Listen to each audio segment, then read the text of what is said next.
Good evening and welcome to the October meeting of the Burlington Electric Commission. We meet usually every second Wednesday. We had a little bit of a change this month. Usually the second Wednesday of the month at 5 o'clock right here at 585 Pine. As always, the ratepayers public, everybody's welcome to come in and join the conversation. Come on down, we'd love to talk to you. We're going to start off here with start the agenda with the item number 1, which is the agenda. Are there any changes or additions? Or anything? All right, cool. And we'll move on to the minutes of the September 11th, 2024 meeting. Hoping to, if are there any changes or any things that are larger than just typos and that sort of thing. I would take a motion. I move to accept the minutes. We have a motion to accept the minutes as presented. Seconded. Made and seconded. All in favor of the motion, indicate by saying aye. Aye. Aye. Indicate by saying ayes. No ayes. That moves us on to item number 3, which is the public forum. This is a chance for folks who are either in the room or online to talk to us and let us know what they're thinking. Do we have any people in the public in the room? I don't see anybody in the room. Do we have any online? We might have to admit some folks, I think. Do we have to admit some people online? Yeah, hang on one second. All right, hang on. Oh, there we go. All right. Hi, I'm not sure if you all just heard me, but this is public forum. Oh, there's the auditors too. Great. So this is public forum. And so whoever, I see a few people out there, if you could raise your hands and this thing usually puts a counter on it so I can see who, 1, 2, 3, 4, 5, whoever wants to speak for it in public forum. If you can all hear me. Just raise your hands and it'll actually start numbering it for me, which will be helpful. All right, I guess I'll just pick someone. How about Ashley Adams? You have the floor. Hi, can you hear me? I certainly can. Go ahead. You have the floor. Thank you. I really appreciate that. I'm actually here to listen. Okay. But thank you. I appreciate the opportunity. Sure. Okay. You don't have anything to say? Okay, great. Let's go to, who's the number here? 16 with a bunch of stars, 33? Couple of numbers there. I'm not sure who that is, but if I'm going to give you the floor, and if you could identify yourself. Yep, that's you. If you could identify yourself. Hi, how's it going? Hi, good. Yeah, I'm Andres Oyaga. What's your name again? Sorry? Andres Oyaga. I'm just Okay. a community member of the Old North End. Yep. Also just listening. Thanks. Okay, thank you. Who else do we have here? Nick. Nick. Hi, I'm also just here to listen. I did submit some written today, and I'd ask that you consider those, but I don't have anything to add to those now. Thank you very much. Yeah, no problem. Thank you. And then it looks like we have one other person with numbers here, 18 and 51 down at the bottom of the screen. Yeah, this is Greg. Hi. Yeah, go ahead, Greg. Old North End. I'm an Old North End representative, and I'm here for listening only. Okay, great. And then I can't see the old man eyes aren't working for me. Who's that? What's her name? Right there. Who's actually got a camera on? Those are both the auditors. Both the auditors. Okay. Yep. Great. Okay. So hearing no public forum that wants to speak, we'll move on to. But thank you guys for joining us and joining the discussion. Appreciate it. We'll move on to item number 4, which is the Commissioner's Corner. This is an opportunity for commissioners to take a moment and bring up whatever's on their mind, or whatever some things that's happened in the last month since we've last met, or catch us up on something related to DED, electric, whatever. The floor is yours. I don't have anything. I don't. Nothing. All right. Okay. So moving right along, we're going to skip the GM update. Commissioners, you have his written comments in your packets. We're going to skip that, and the reason we're skipping that is because if you look down the rest of this agenda, we've got a lot of stuff a lot of ground to cover. So we'll move past that and we'll move on to item number 6, which is the financial review with Emily.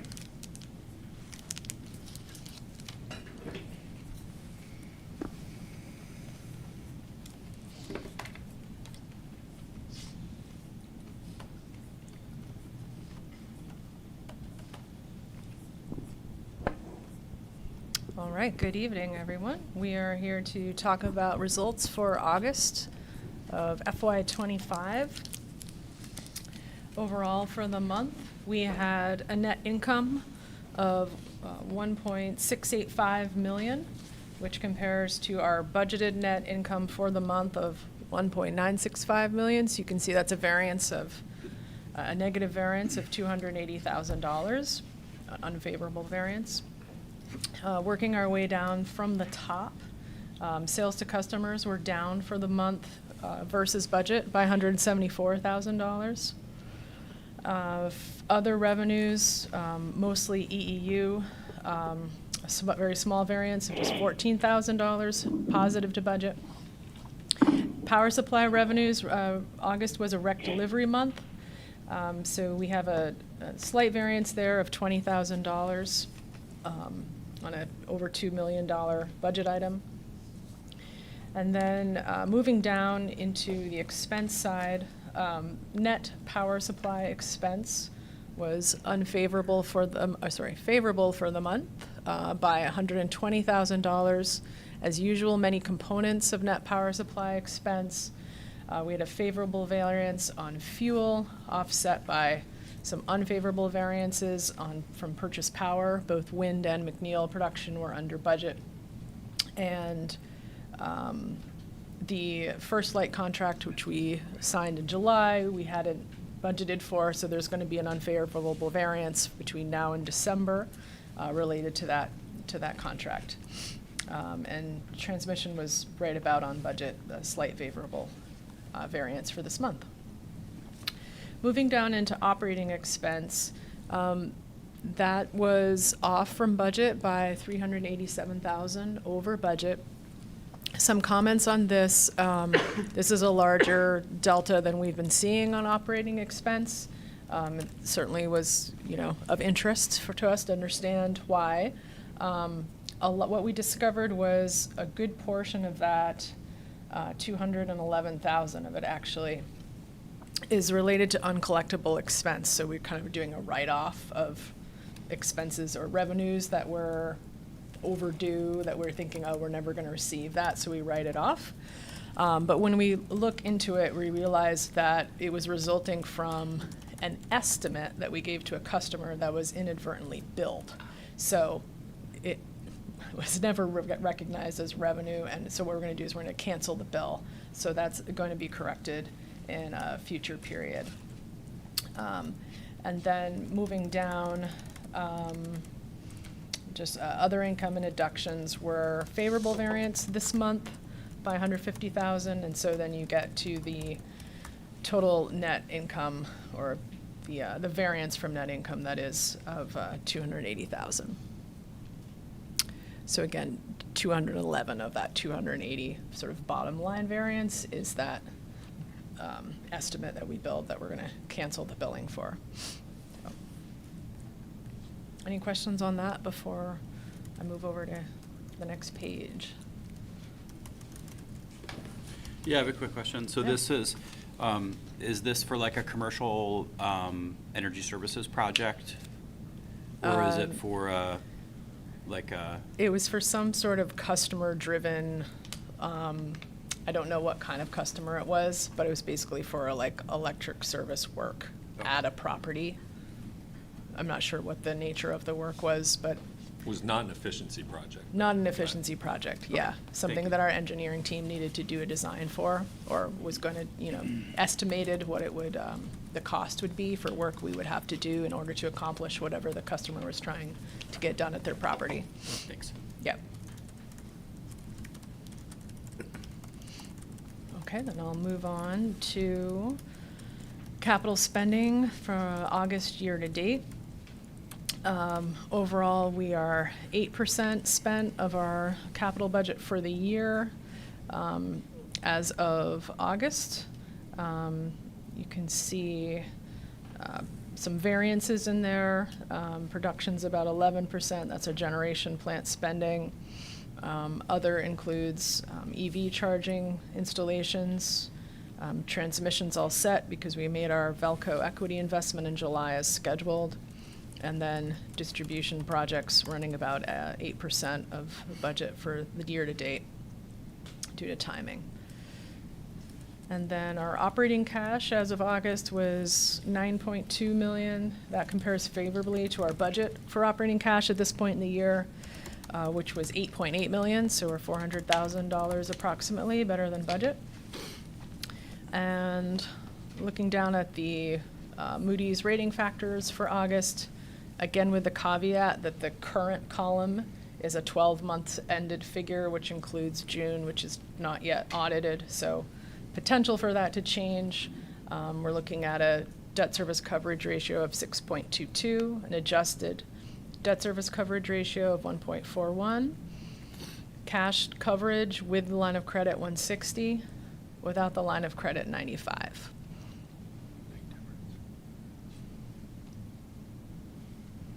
And I'm happy to take any questions. Questions, anybody? Alrighty, thank you. We're gonna move on to item number 7, which is the fiscal year 2024 audit presentation with Amanda Hurlbert from KPMG. Or maybe it's Heather. Heather or Renee. Or Renee. Or Renee. Come on, so hot. Hi, we're a long way away, I know. So Amanda Hurlbut is here. She is our controller, who began as our controller last October. She's been overseeing the audit, so I'm going to turn it over to her, and then she'll introduce KPMG. Fantastic. Yeah, thank you. I'm happy to welcome KPMG here. We've got Renee Bourget-Place and Heather Cooney, who have been working on our audit.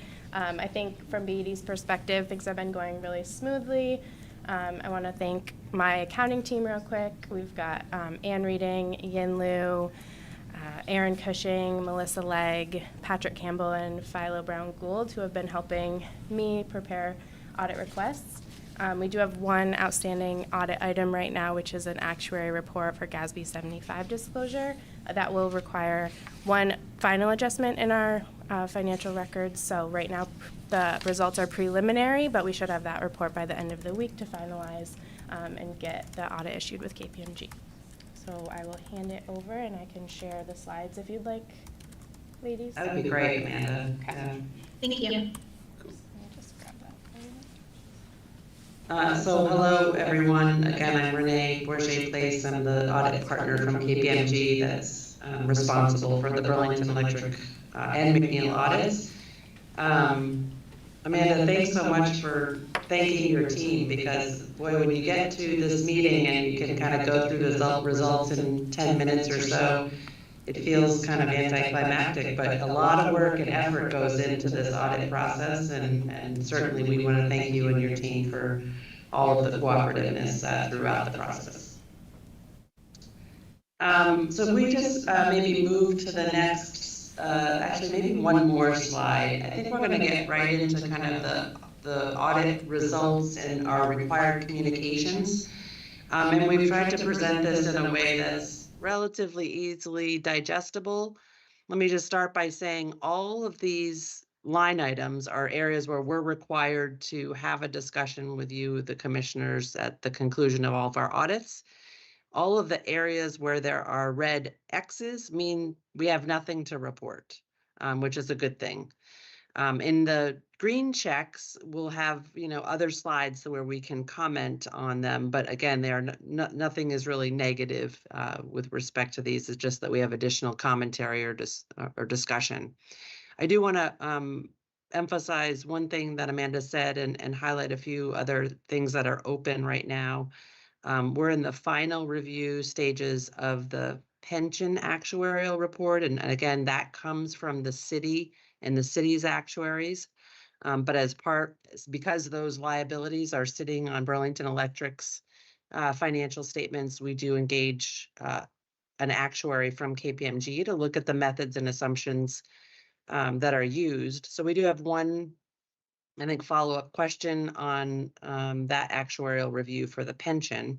And then, as she mentioned, the post-retirement benefit obligation, or GASB 75 report from the city, they don't yet have. When they get that, they'll make the final adjustments to the financial statements and MD&A. We are also just waiting for the city legal counsel to respond to our request to know whether there are any outstanding legal matters that need to be reflected in the BED financial statements. So other than those things, we are complete with our audit test work and have been through our review process. So maybe if we just move on to the next slide, I won't spend too much time on this materiality slide, but I do think it's worth noting we're auditing the Burlington Electric financial statements to make sure that they are presented in accordance with US GAAP and are free from material misstatements. So we are not auditing every transaction. We are making judgments about what is material in these financial statements. And that's a really important audit concept. If we move on to the next slide. So the highlights here on our results, our audit opinion will be unmodified. Again, we've got those few outstanding items. I don't anticipate that will change our opinion. So we will have a clean opinion on the financial statements. Wanted to spend a few minutes on significant accounting estimates.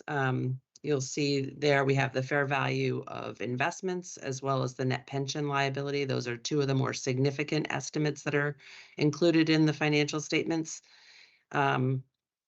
There are other estimates in the financial statements, but I would say these are the two more significant ones. So there are things like, collectibility of AR and those kinds of things, but they generally are not overly material to the financial statements. So we do different kinds of audit procedures with respect to accounting estimates because they do involve judgment.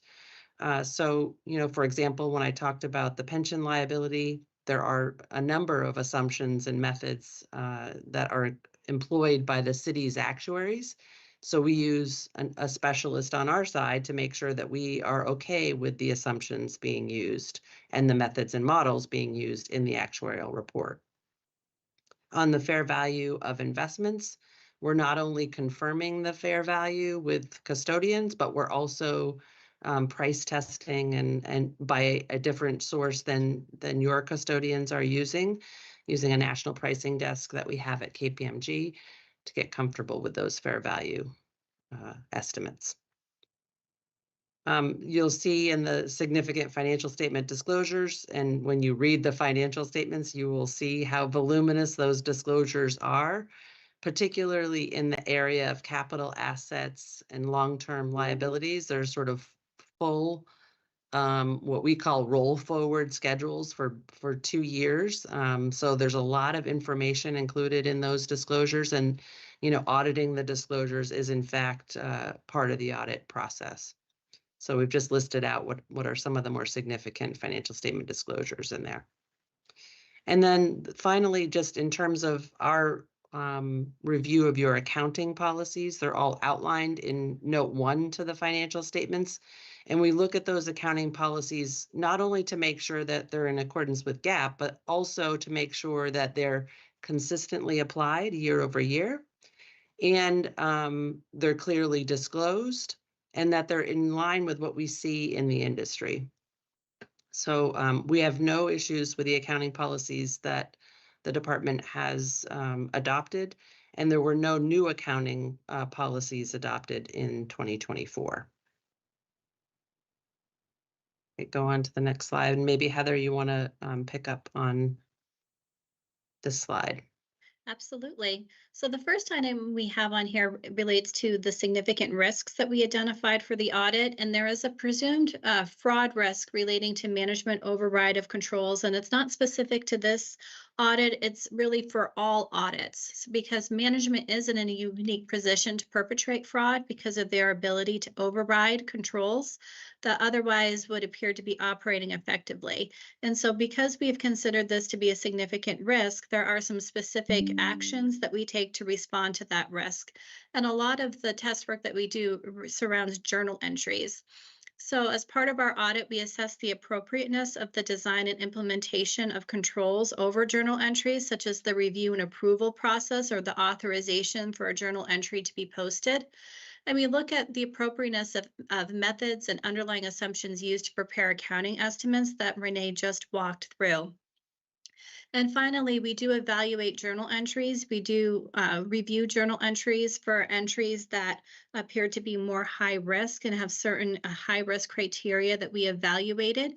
And we perform a roll forward of the trial balance. So taking into consideration all of the journal entries to make sure that everything is properly accounted for and rolls forward. And I can say that as a result of the procedures we performed, there were no items that came to our attention surrounding journal entries or the methods and assumptions relating to accounting estimates of concern. The next portion, or the bottom portion of the slide, walks through our primary audit areas. And with the exception of the open items that we had relating to pension, as Renee had indicated, that our procedures have been completed and the results have been evaluated. And there's nothing that has come to our attention that would indicate that anything has not been significantly presented within the financial statements. Some of those audit areas that we do walk through, and I won't go through too much detail as to the procedures performed, but would happy to answer any questions, include cash and investments, which we do confirm all outstanding cash and investment balances. Sales, so that would include both the customer sales as well as the renewable energy credits to ensure that revenue has been properly stated. With debt, we also 100% confirm all outstanding general obligation and revenue bonds. Utility plant and service, we look at material additions that took place during the year. There weren't any material disposals that took place, but we do select samples of material purchases to ensure that they were properly capitalized. The net assets really focuses primarily on the net asset classification on the financial statements to ensure that the presentation appears appropriate and in accordance with standards. The procurement section focuses on the expense testing, so looking at purchase power expenses, transmission, production costs, as well as other expenses, and the associated payables that are recorded at year-end to make sure that the payables are appropriately reflected. Payroll and pension liabilities, we do a high-level review over payroll for consistency purposes, and then review the GASB 68 disclosure to ensure that what has been reflected on the financial statements agrees to the actuarial report. And then finally, overall, as Renee had mentioned, we do look at the financial statements to make sure that they are consistent, but we also look for different contingencies and commitments that may need to be reflected in the financial statements. And that's where our legal confirmation process comes in. We do seek legal confirmations to determine whether or not there may be something pending or something that has not yet been disclosed that should be or recorded and reflected within the financial statements. And I can say that with the letters that we've received to date, there's no matters that have come to our attention. You want to move on to the next slide. The next slide deals with KPMG independence, and we do have a number of programs in place that's used to monitor our independence throughout the year, and we've listed those here. The more important thing that we wanted to highlight is at the bottom, is we did want to confirm with you that we are independent from the department with respect to all professional services that have been provided.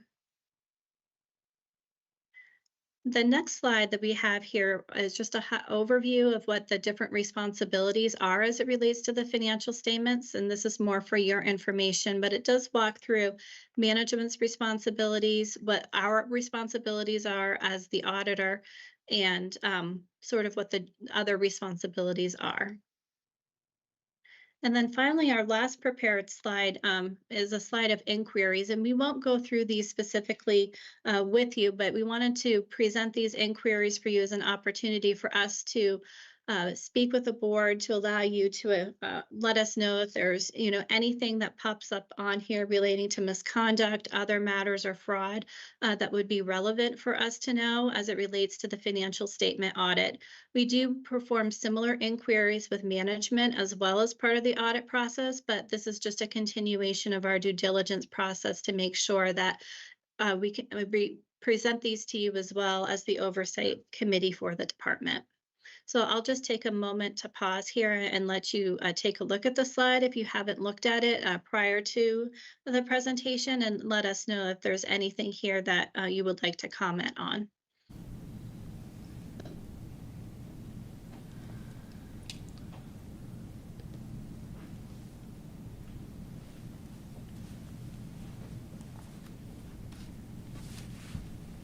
Not hearing anything.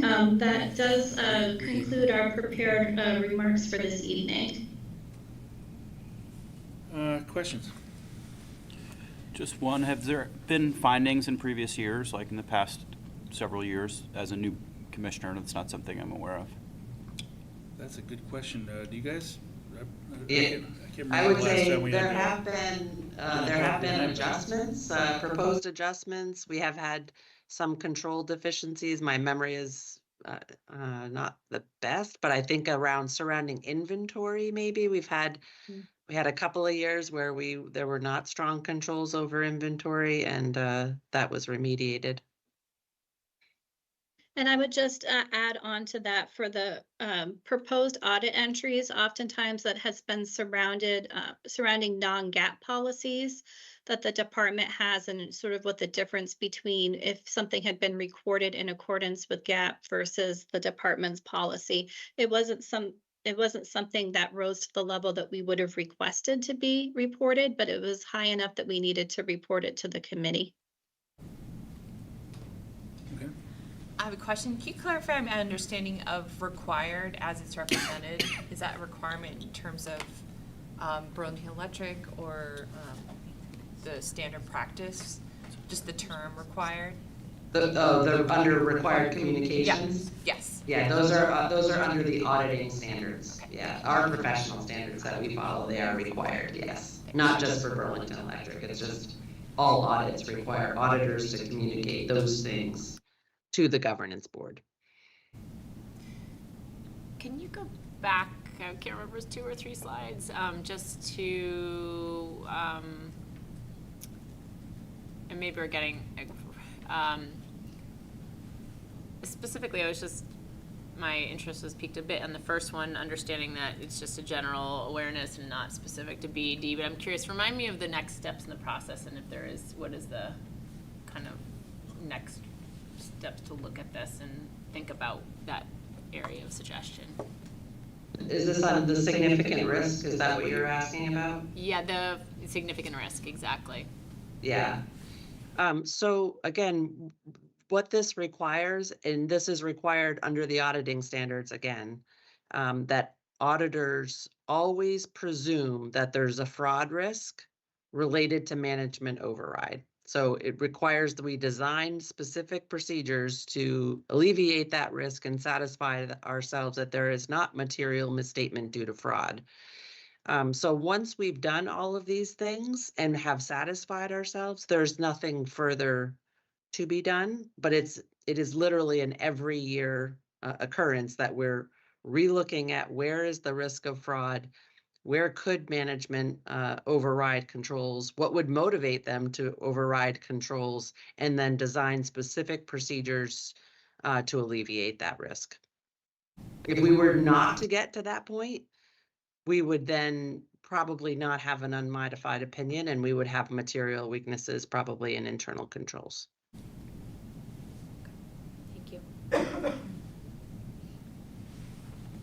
Other questions? And I don't believe that's ever happened at Burlington Electric, as long as I've been the audit partner. Okay. Any other questions for public consumption? I just have one more. What's the expected, I know that we're waiting from the city attorney's office and perhaps another department of the city for several items. What's the expected timeline of that? We were told that the report would be received by Friday, because they have a due date on their end of Friday. And then to turn around the adjustment, it would be like half of a business day. So by middle of next week, I anticipate we'll have everything ready for KPMG.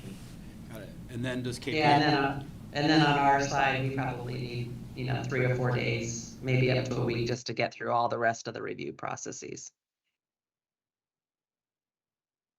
Of like an audit letter at the conclusion of that, or is there what is the conclusion of that process? The issuance of the opinions. Yep. Okay. Great. Yeah. And those will be bound with the financial statements and sort of available for, public dissemination. Yeah. Thanks.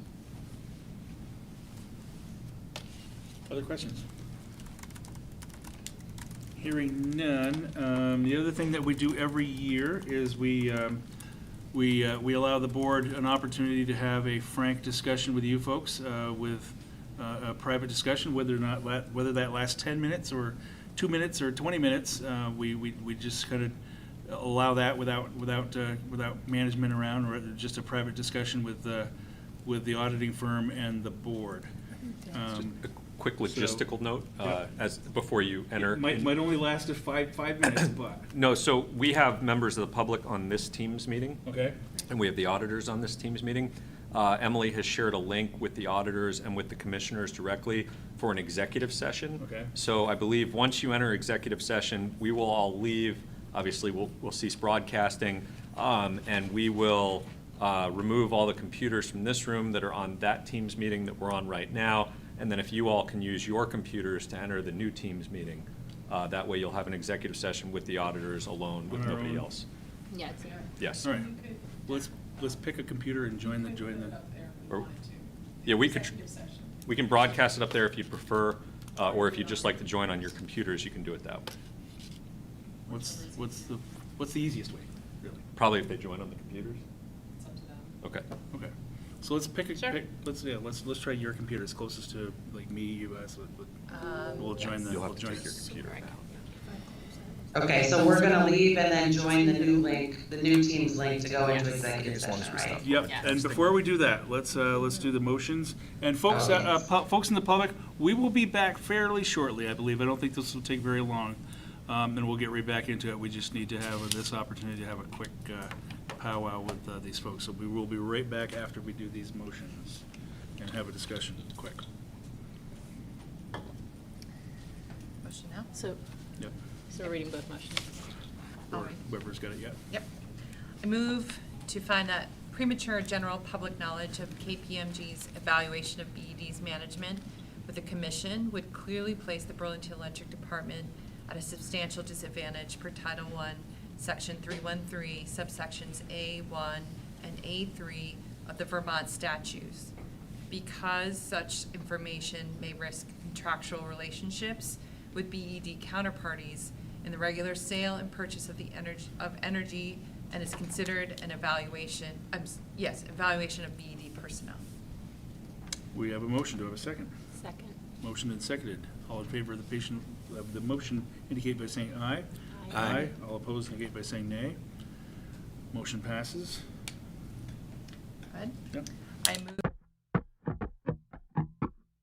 the KPMG information with the commission under the provisions of Title I, Section 313, subsection A1A of the Vermont statutes. Motion. Do I have a second? Seconded.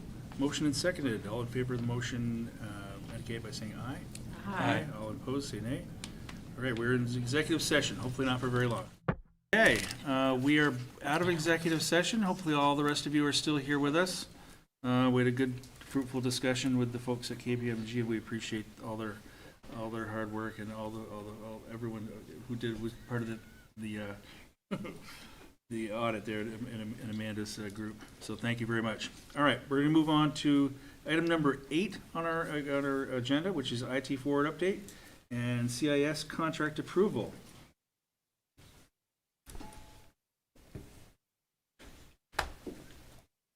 Erica and Emily, thank you.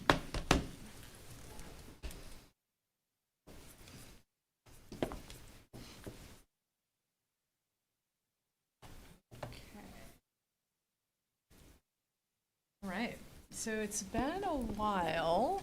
I meant to look and I didn't look. The last time we updated the commission on what we call IT forward, and knowing that there's a few new commissioners, I'm going to sort of start at the beginning. With apologies to those of you who know what IT forward means in BED lingo. So back in 2017, BED created this IT forward initiative. And it was really a recognition that we have a number of core enterprise business systems that, for whatever reason, combination of old, combination of kind of end of life and outdated, difficulty to upgrade, difficulty integrating with other systems. The organization realized back in 2017 that we needed to do a refresh of these kind of business side systems, and to add new capabilities to that enterprise suite, including outage management as one of the biggies. So just a little bit of a walkthrough of a history. As I mentioned, the project or the initiative really started in 2017. The team did a request for information, sort of learning about the market in 2018, and a lot of this was really driven around kind of, just gonna go back for a second. Two of these systems, the two at the top, our old meter data management system was very expensive to upgrade, so we realized we had to make a change there. And then as we started to look toward net zero and electrification and doing more innovative things in the rates space, the shortcomings of our customer information system, and particularly the billing engine of that, kind of came into focus. And so other systems were identified as sort of needing a refresh, but it was the meter data management system and the CIS, the customer system, that really drove this. And so these 2018 and 2019 efforts to sort of research the market and gather bids were focused around the MDM and the customer system. And at that time in 2018 and 2019, because of the recent pain of experiencing integration difficulties with the old MDM, the team was really focused on trying to get a suite from one company that did everything. So that RFP was really soliciting bids for a meter data management system, a customer system, and an accounting system, and an outage system, and a customer portal, all from the same vendor. That was the goal. So we did receive bids, and I think Commissioner Moody and Commissioner Whitaker may remember in 2020 we selected Harris at the time as our vendor out of that 2019 RFP process. We kicked off the meter system and the portal in 2021. And those went live, you can see, in April 2023 for the MDM, and the portal following in August. And then in the intervening period there, a couple things happened. First, the sort of comprehensive pricing that we had negotiated with Harris back in 2020 expired. It sort of had a sunset date, like this pricing good until. So our pricing was kind of, we'd run out of time. And also, we realized that we did some additional market research, and the market really changed between when we did the RFI and the RFP and where we were in early 2023.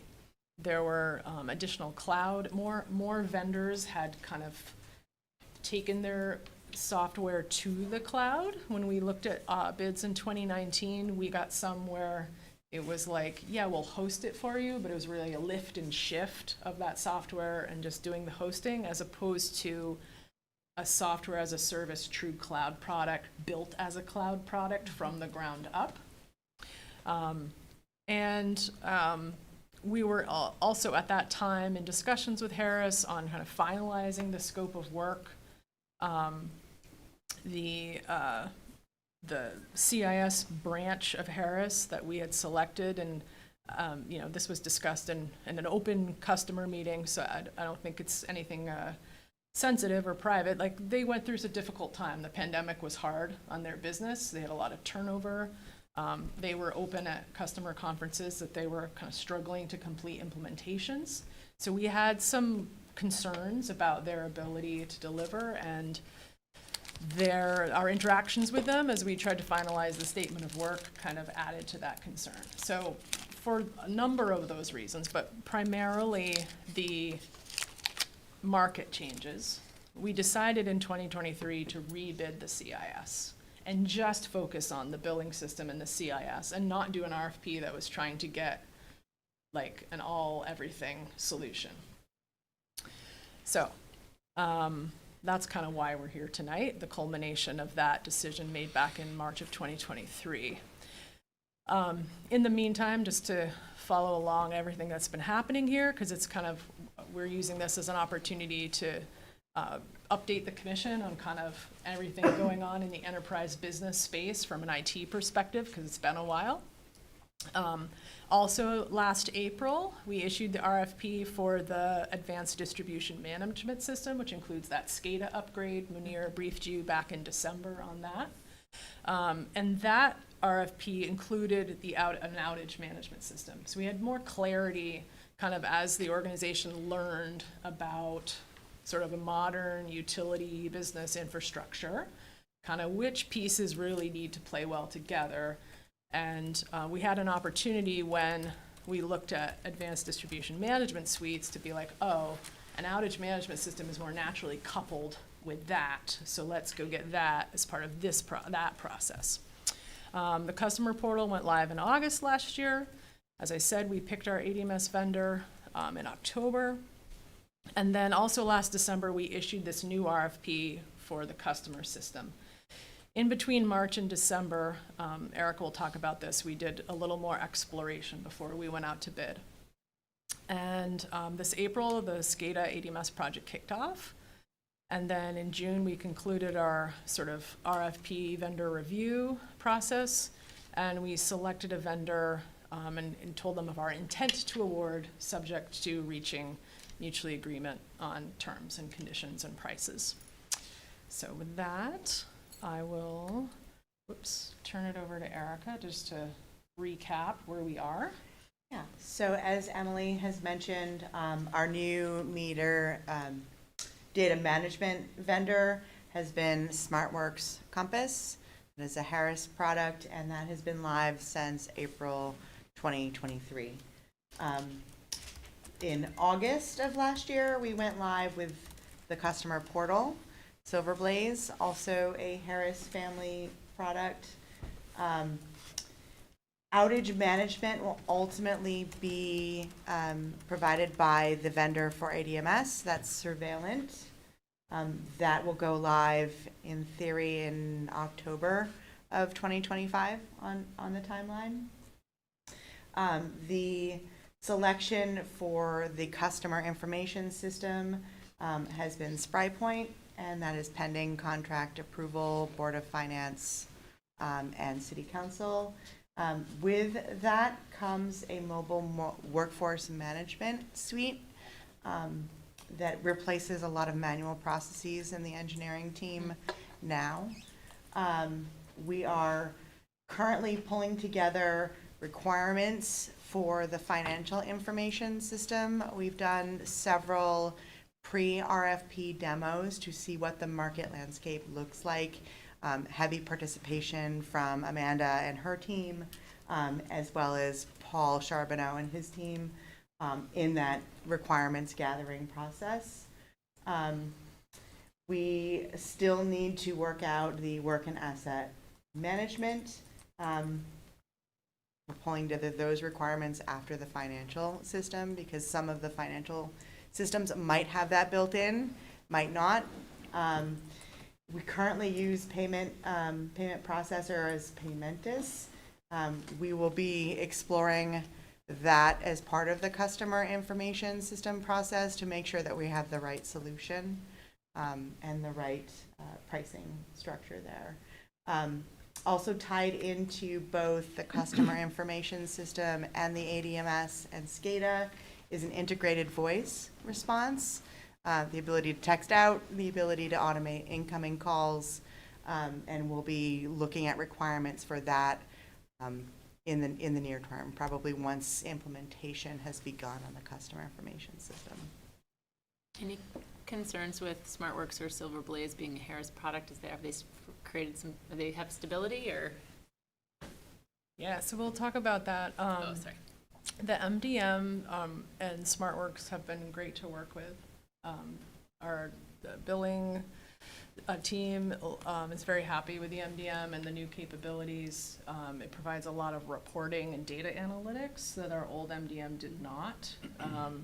And we have new grid analytics capabilities to do things like transformer loading, voltage analysis, and line loss analysis, which have been, they've identified metering issues, they've identified lost revenue, hugely helpful. I forget how long one of our engineers, like to do transformer loading, which is basically like how close is this transformer to being like overloaded and blowing up, right?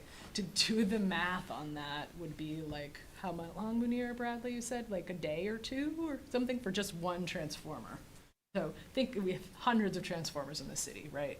Now he can just refresh that every day and look at any transformer he wants. So that's been a big success.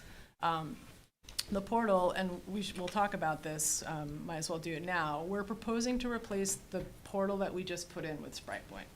And I want to be very clear that the team deliberated and took that decision very, very seriously and carefully and debated it quite fully, understanding that it would have ramifications for our customers who just were asked to switch, and we asked them to switch again.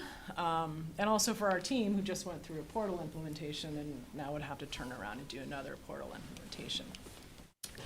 I would say when we did the RFP and selected Harris back in 2019, the portal that was bid was not Silverblaze. It was another product that Harris had like a partnership agreement with at the time. After we selected Harris, they acquired Silverblaze as a new company under their umbrella. And so they came to us and said, hey, I know we bid with this and you were thinking you'd go with that solution, but corporate energy, right, is going to go toward our new acquisition, not the company we've just been like partnering up with. So their advice was to switch to Silverblaze. I think it was good advice. But it was affected by, I think, the sort of post-pandemic turnover that was affecting another branch of the Harris group that we were dealing with. And we, during implementation was challenging for us. We had some product functionality requirements that were eventually met, but it took a lot of effort on BED's part to get them met, more effort than we really thought was reasonable or that we should have been expending. And their responsiveness to us as a customer has not been meeting our expectations either. So, so that's on, those were factors in our recommendation tonight. And I think the other factor is, as you can see, right, like, this is sort of like the business IT environment. It's complicated. There's a lot of systems that a sort of modern utility, like if we want the full efficiencies and full customer service abilities, there's a lot to figure out, right? And I feel like as an organization where we've come since 2017-18, is we've kind of learned like which puzzle pieces do you have to fill in first? And then you kind of build around. Because when you start to just replace everything from whole cloth, it's hard to know where to begin. And you don't always understand like which dependencies really matter. And if I make this choice, does that drive another choice later?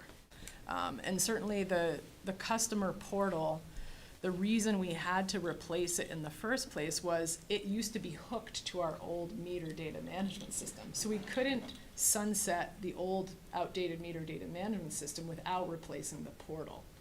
But really, the portal is more closely associated with the customer system, right? It's a customer portal, right?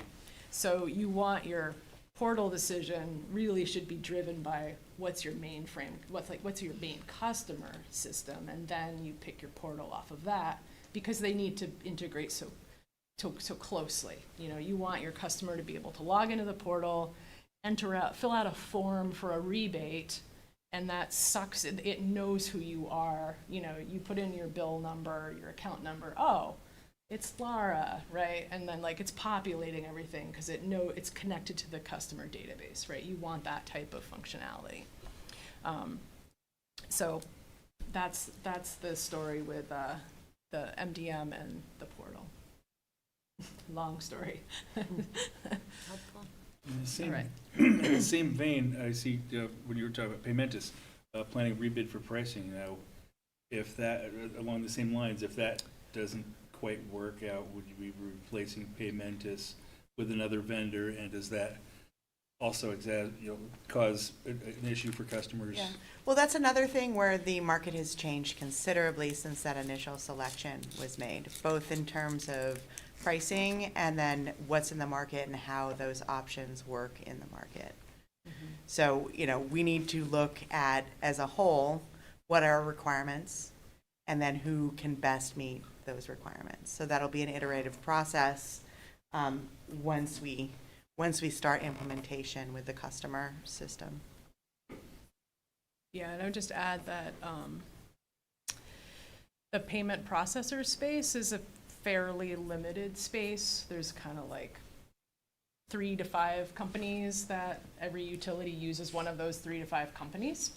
And they provide pretty similar services. So in that case, it's really about due diligence in terms of making sure we're bidding that competitively to make sure we're getting the best fees and rates for our customers. The Paymentus contract, I think, was signed back in like 2012 or so. So it's been a while since that was put out to bid. So it's less about sort of getting, you know, newer and better, and more about making sure that we're doing due diligence and getting a good deal for BED and its customers. That just brought a question up in my is there a common rebid cycle for most contracts? That sounds like a longer time. Is that unusual? You know, yes and no, right? Like, we probably, I would say, so IT systems in general, right? They're an effort to implement, Yes. right? And so Big investment. we expect, I think, kind of a useful life of probably 10 years before we come around and do another ERP implementation. You know, you don't want to replace your accounting system every 3 years, right? Yep. That said, I think there are certain contracts that would benefit from a little more frequent rebidding, or or just on getting pricing updated, for example. Yeah. Thank you. Mm-hmm. Question. Oh, So I think this is sort of the elephant in the room question, which is like scrapping the web portal that's only been in place for like a year and a half or so. Mm-hmm. What was the cost of that? And what is that going to be the cost to replace it? And just generally speaking, so we can understand so Yeah. I know you have a proposal in front of us and there's some numbers there, but I don't know how that goes between outage management and customer information and et cetera. Yep. How about this? How about Erica talks about the next slide while I go over and look up that answer for you. Okay, thank you. All right, so as we mentioned on the customer information system, we issued the RFP in December. However, before that, we did a lot of market research. We spoke to some other utilities, who they were using, what their total meter count is, because there are a lot of folks in the field that support really big utilities that don't really fit. And we're in a little bit of a difficult spot because we're not small, we're not huge, but we do cool, innovative stuff. And finding a vendor that can support that stuff has been really a challenge. So as part of our requirements gathering, we invited, I think we invited 7 vendors to come in and to do a pre-RFP demo. Here are the things we like to see. Here's a rough summary of our pain points. And then we use that process to reiteratively update our requirements and really understand what we were asking vendors for, making sure that when we asked for something, we could define it and we could support it.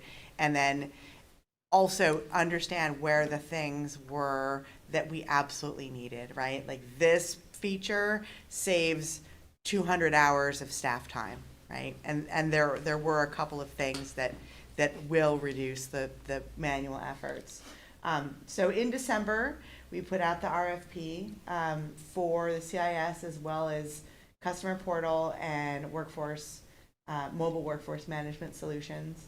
We received 6 responses. We had a core team of 13 BED employees ranging from customer care, billing, communications, IT, energy services, policy and planning, and finance. We invited 5 of the 6 vendors in for full day-long on-site demos here in Spark. And of those 3, we narrowed down to 3 finalists for follow-up demos and reference checks.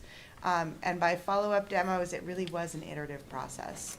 So we needed clarification on billing, we needed clarification on energy services, and we devoted entire afternoons to all 3 vendors to get the clarifications on those aspects of our requirements and the vendor response.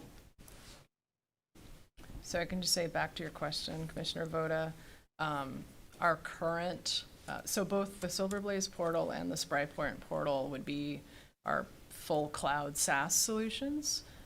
We pay around $48,000 a year right now for the SaaS subscription fee for Silverblaze. The SpryPoint portal is less than half of that as an annual SaaS fee. So there'll be just under $50,000 of implementation fees sort of associated with standing up SpryPoint, but in terms of operational expense, we'll save more than 50% annually. Do you know what the setup cost for Silverblaze was? Was it comparable to that? It was probably more not in terms of the vendor fees that we paid, but in like, if you add in all the internal labor, Yep. yeah, because it was, I don't know, supposed to be like a 6 to 9 month project, and it was more like a over 2 year project. So yeah. Thank you. And that was considered in our, decision or recommendation as well. Okay, so our recommendation, or the team's recommendation, was to select SpryPoint. SpryPoint is a relatively new company. It's privately held, based on Prince Edward Island.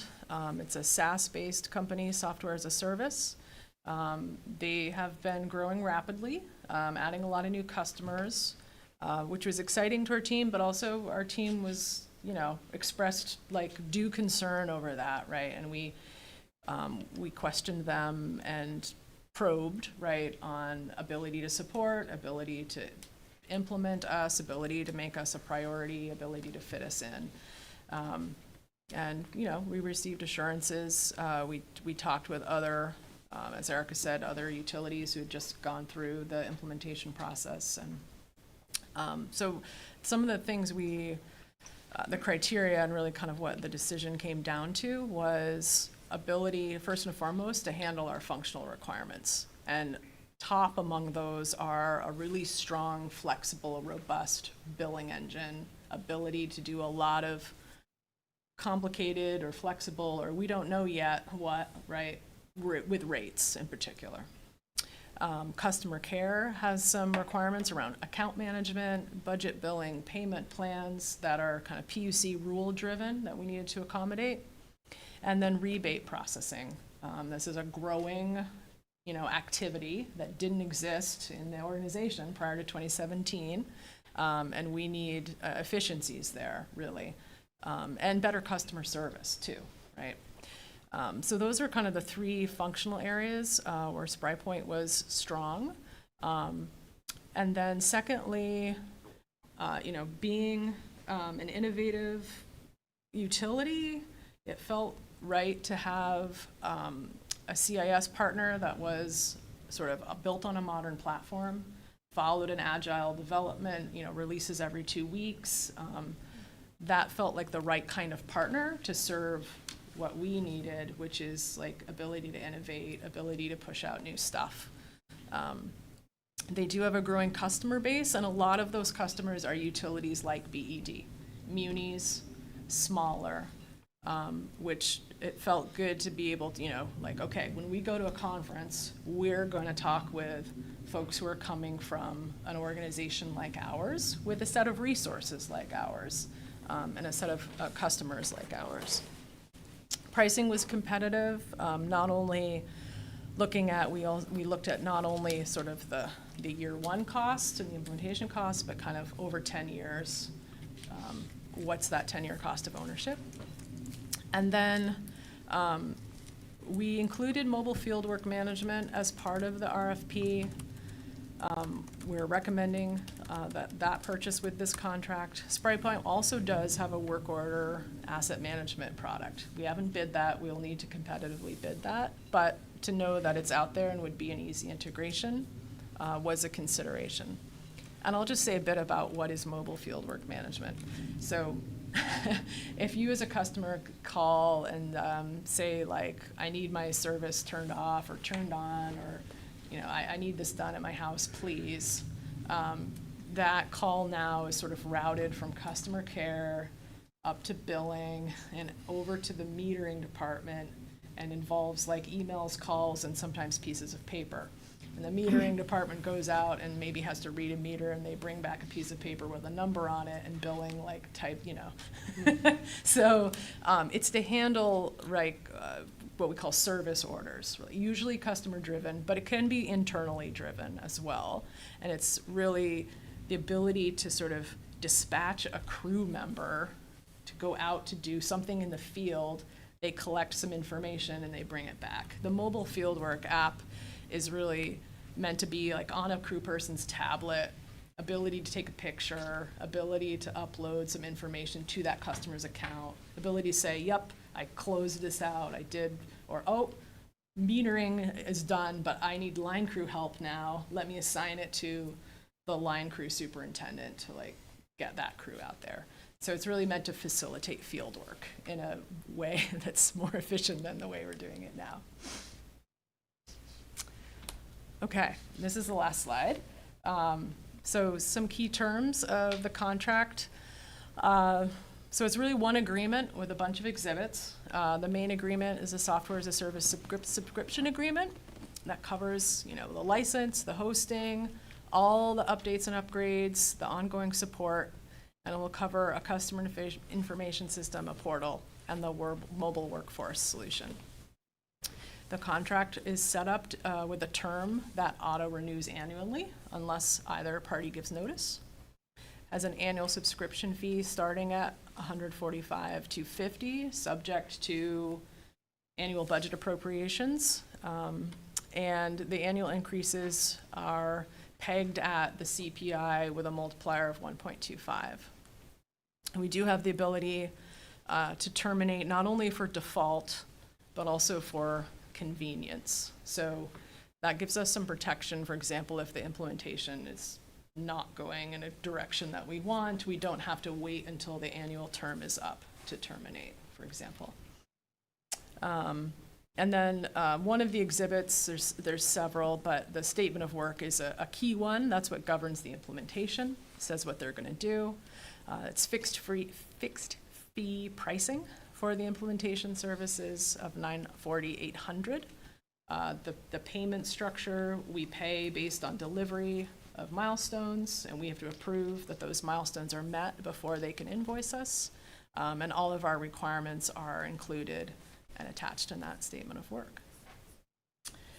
And now I realize, well, happy to take questions, and I'm also realizing I didn't print out a motion for you, but we are sort of seeking the commission's recommendation that we take this contract to the next step to Board of Finance and Council for approval. As a multi-year contract, it does require council approval.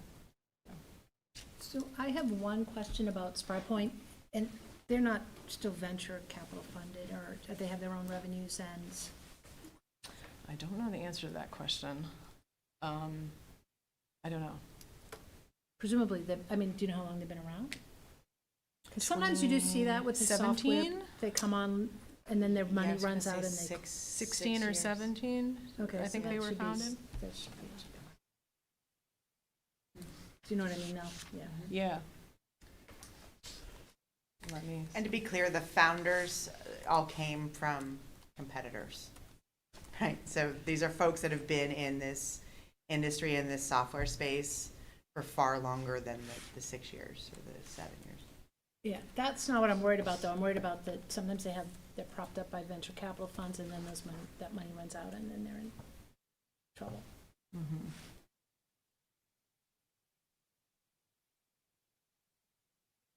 I'm just searching for I'm Googling and I'm searching our, let me see if we asked about that in the RFP response. We might have. Other questions while I look that up? Yeah. All right, well, go ahead, Andy. Oh, no, please. Mine should be quick. I just can't remember if you said it. What's the term of the contract? It's a 1-year contract that renews, auto Oh, right, renews. unless you, right, Yeah. auto renew, right, thank you. Yep. Yep, that's right, I said that. What is, can you explain what CPI times 1.25 means, like practically? Assume that's consumer price index. Yep. Like, what does that, in just like basic terms, is that, how many % would that be on an average year? So it's essentially taking, let's say the contract renews January 1st. I think it says sort of 3 months before the renewal date. So on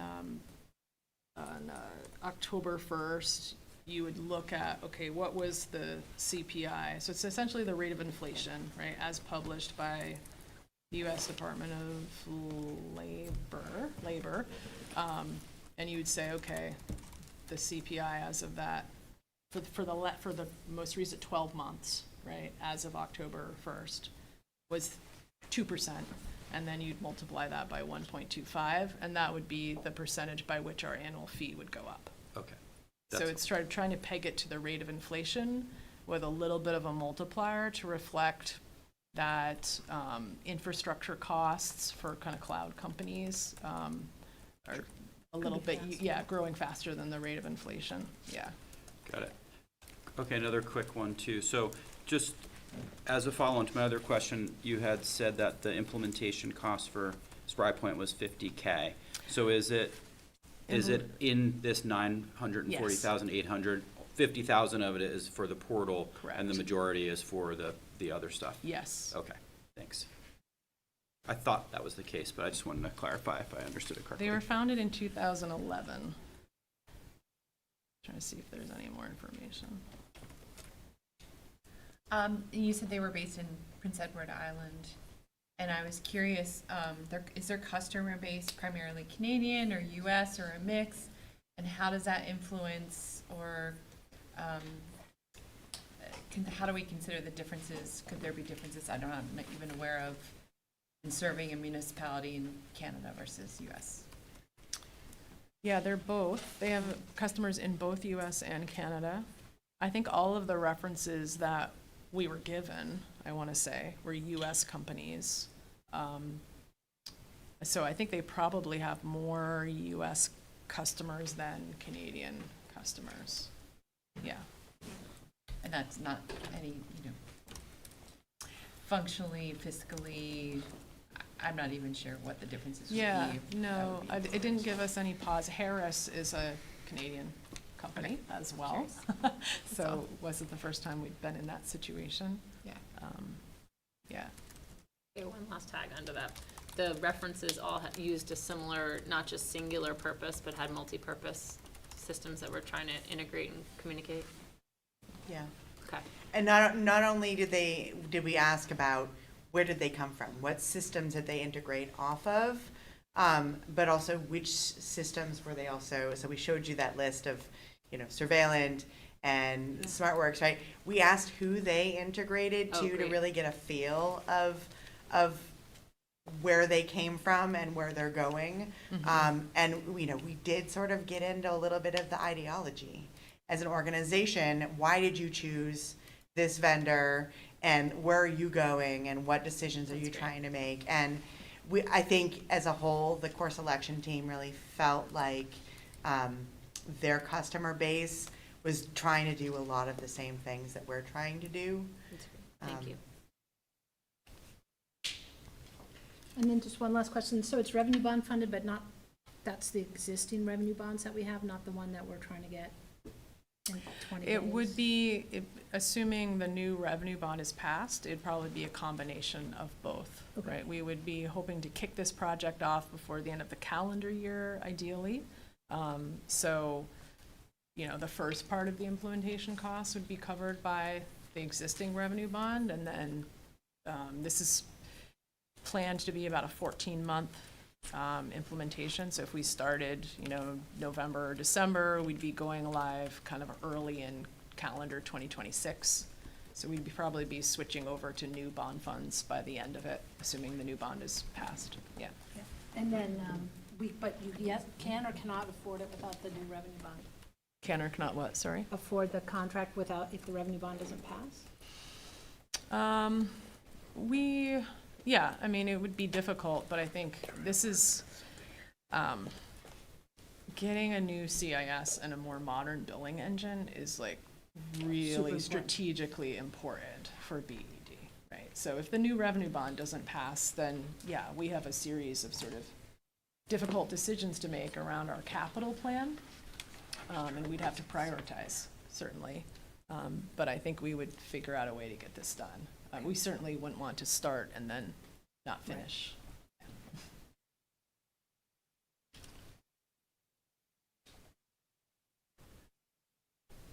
Run back what you thought.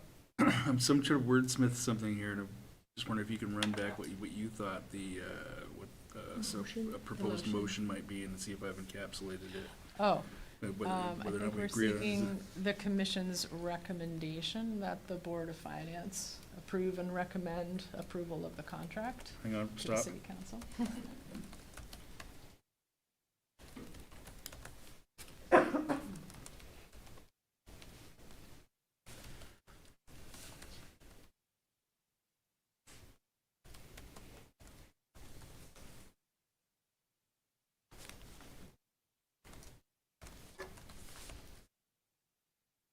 I move that the Board of Commissioners recommend to the Burlington City Board of Finance to approve a one-year auto renewing service contract for $145,250 with Spry Point for CIS services with an implementation cost of $940,800 subject to City Council approval. Does that hit all the I think so. legalese and all that sort of stuff? That sound about right? Who would love to say this? Isn't it CIS If plus? that's, Why can't you say it? well, I mean, as the chair, I probably shouldn't What? propose motions. That's kind of a thing, you know?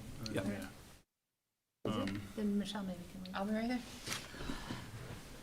I move that the Board of Commissioners recommend to the Burlington City Board of Finance to approve a one-year auto renewing service contract for $145,250 with Spry Point for CIS services with an implementation cost of $940,800, subject to City Council approval. You have a motion on the table. Do I have a second? Second. Motion and seconded. All those in favor of the motion indicate by saying aye. Aye. All those opposed indicate by saying nay. 5 ayes, no nays. Have fun. Yeah, good luck. It's exciting. It does, yes, it's huge. Okay. On to item number 9 on our agenda, the Bank of America credit card update with Paul Charbonneau. Two Pauls. And Paul, yeah, Paul squared today. Good evening. We're going to make up some time here because this is a short. This will be your shortest agenda item by far. So, Yeah. good evening, Paul Alexander, Manager of Safety and Risk Management. Most of you know me. Introducing Paul Charbonneau here for the first time. I think you're meeting him, our most recent Director of Purchasing and Facilities here at BD. Okay, I passed you out, or you had your handouts. Does anyone need a paper copy of that? It's in your package. This is nothing more than we just need to transfer the name on our Bank of America credit cards from our prior director, Jeff Turner, to Paul Charbonneau. So that's what we're going to be asking you to vote, and the resolution's right in your package. Just a couple highlights here. We use the Bank of America credit card for many transactions, in-store purchases, online orders, maintenance service agreements, etc. We have used the Bank of America credit card since at least 2001. So we had Amanda look through her records, and so they've been with us quite a while. Jeff Turner was with us for 30 years almost, so we haven't had recent changes. We had, as I mentioned already, a change in the director of the purchasing and facilities position here at BED. Jeff Turner, as I mentioned, to Paul. That was effective January 25th of 2024. So just recently, in the last few weeks, Bank of America reached out to us via phone in the last few weeks and requested a formal transfer, as I mentioned earlier, of the cardholder's name on this account, this BED account, with approval from at least 2 board members. In this case, obviously, we're looking for all of you and or the majority. As we are listed as a nonprofit business account, not a corporate account, and then to forward on to them the meetings and the approval minutes of this meeting. So that is it in a nutshell. Pretty straightforward. If you have any questions, we can answer them. And I, like I said, mentioned the resolutions right there that one of you could read and vote on. Questions? Sure. Do Paul's purchasing ability, does that also fall into some of the things we were discussing with the auditors earlier about, who there might be other people that have to sign off on his ability to use that thing and all that sort of. I think I can try to answer that. So we have a series of checks and balances, and we're actually working on recently with Amanda and Emily, just to sort of tighten up. We've got the one we have is quite old and a little bit outdated, so we're just trying to strengthen some of the things that we do and who does it and how it's done. We're actually looking at the credit cards themselves, even though we've used Bank of America and have a good relationship with them. If you remember some of the audits we had previously years ago, all those cards used to be in several people's names, the people that traveled often or purchased items. And then with the recent study, if you will, and then we had them all listed under Jeff's name, they thought that was a better, and now we're getting back away from that, so getting back out to the hands of the people that use them. It's pretty inconvenient, especially if you travel for something, you show up at the hotel and the credit card's not in your name and so on. It can create some issues. So one of the reasons why we're looking to change it. Other questions? Seems fairly straightforward. I'll make a motion, unless otherwise notified in writing, for the BED Board of Electric Commissioners to authorize Paul Charbonneau, Director of Purchasing Facilities at the Burlington Electric Department, to be formally listed, named as BED's main point of contact and primary cardholder for the related Bank of America's credit card program, and to, at the same time, remove the name of the prior director, Jeff Turner, effective immediately. Motion made. Do I have a second? Second. Motion made and seconded. All in favor of the motion indicate by saying aye. Aye. Aye. All opposed indicate by saying nay. 5 ayes, no nays. There you go. Thank you very much. Thank you very much for your time. Okay, the moment we've all been waiting for. Item number 10 on our list here. Hopefully James is with us. McNeil Economics IRP rebuttal testimony with Mr. Gibbons.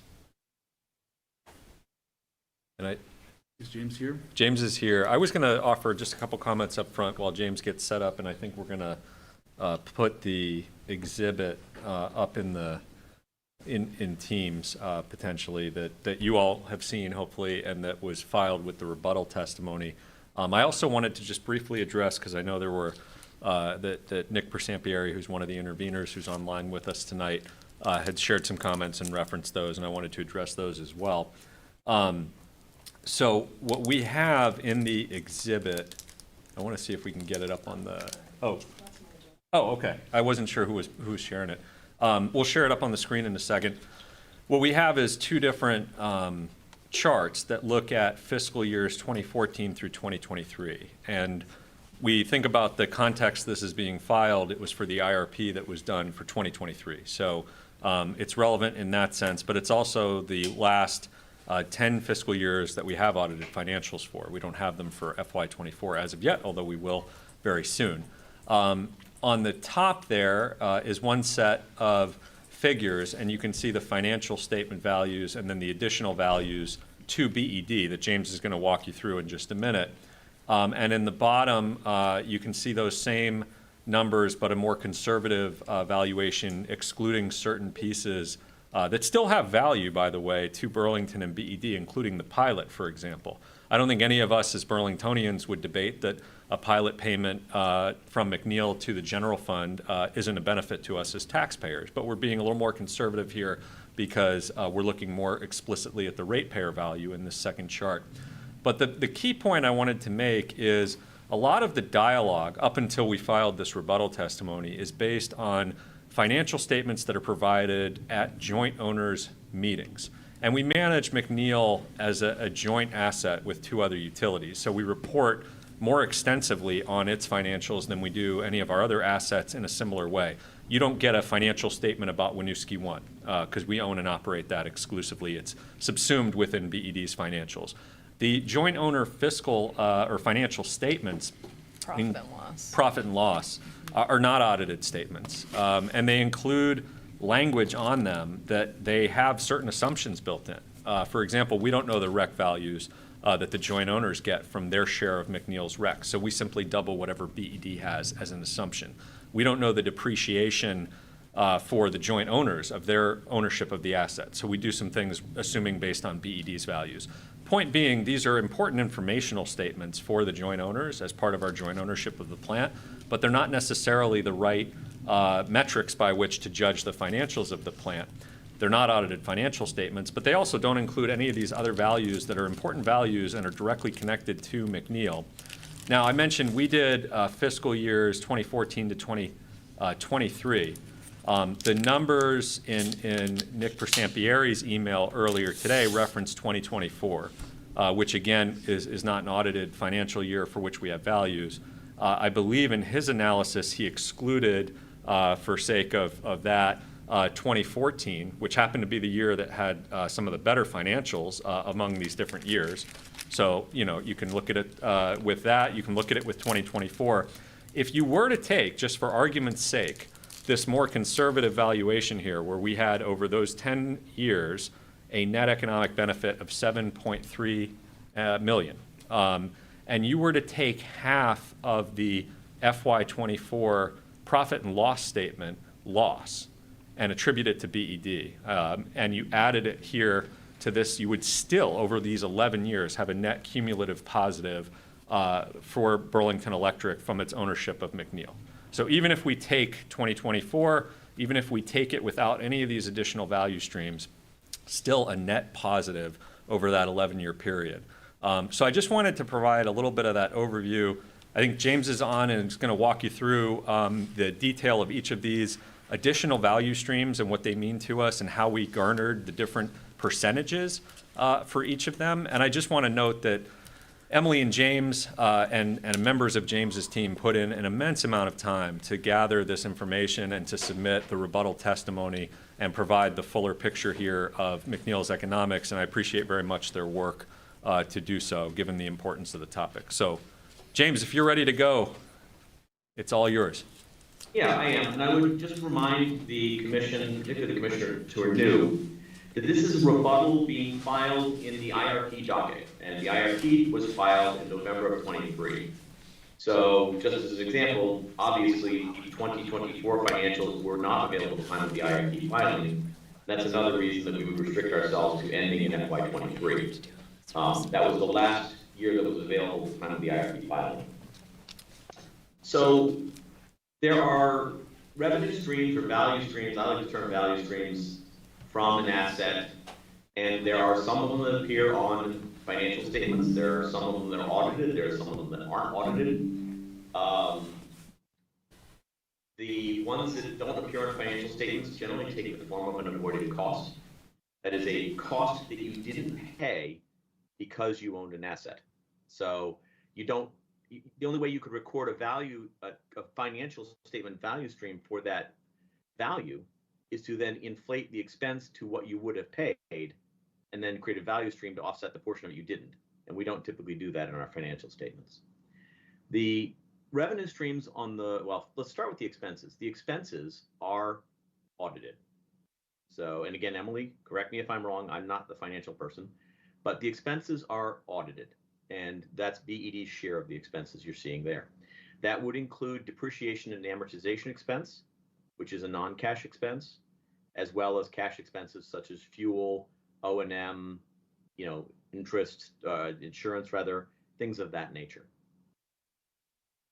Then we start looking at the value streams. The value streams that occur through the ISO markets are the ones that appear on our income statements. Again, McNeil's energy revenues, though, is not an audited value. BED's aggregate energy receipts from the ISO are audited to the extent that they're tested or anything else. But, BED does not have a financial statement that shows McNeil revenues from energy sales that then is audited at that level. Is that fair, Emily?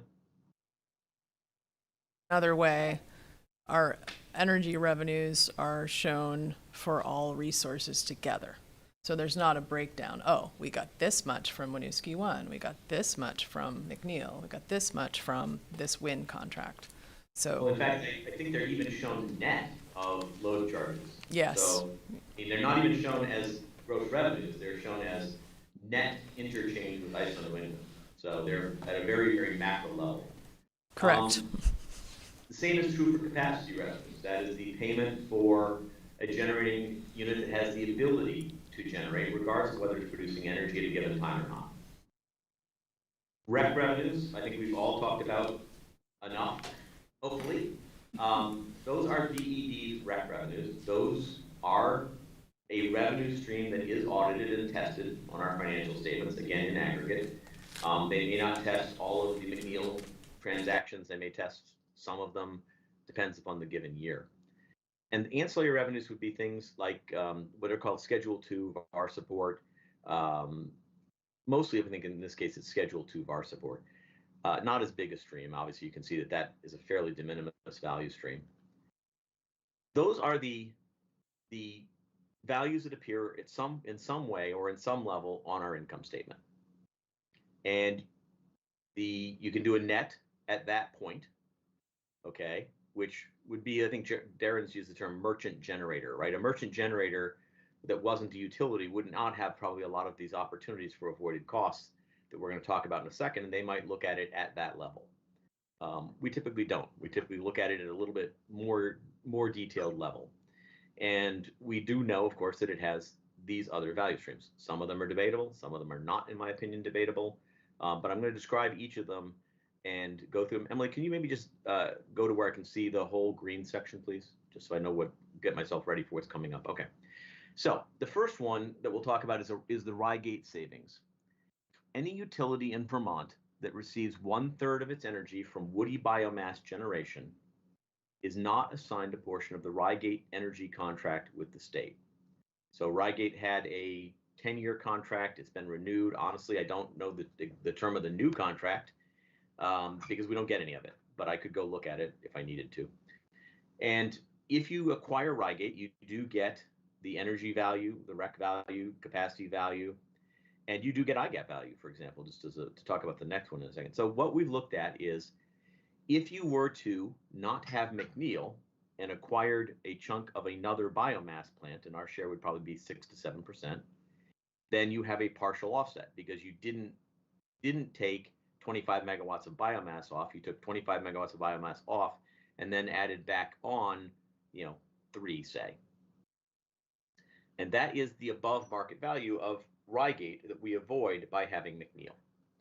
That is not the cost of Rygate, that's the above market value. And you can see that it tracks a bit with McNeil's value. So there are years where the above market value of Rygate is very low. So for example, the 1861. But you'll also see that that was a good year for McNeil. So they do travel together because they're both biomass plants. In the case of Rygate, you don't actually get all of the RECs, you get a portion of the RECs. In this case, I think it's currently at 90%. The utilities get 90% of the REC value, the generator gets the other 10%. So I'd like to quickly take questions on each of these separately if I can. So are there any questions on the Rygate savings? Yeah, it doesn't make any sense to me at all. It's some kind of statewide program that we don't get because we have McNeil.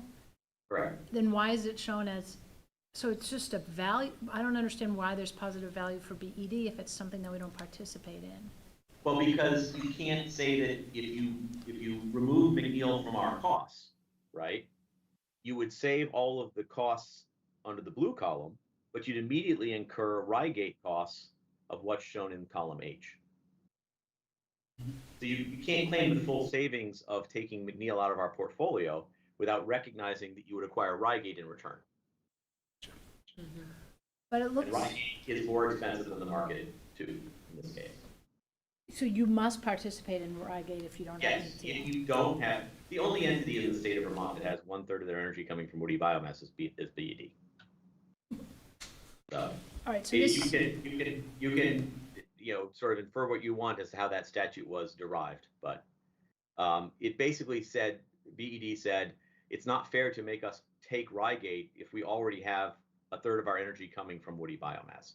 You're forcing us to undiversify our portfolio, and the legislature agreed.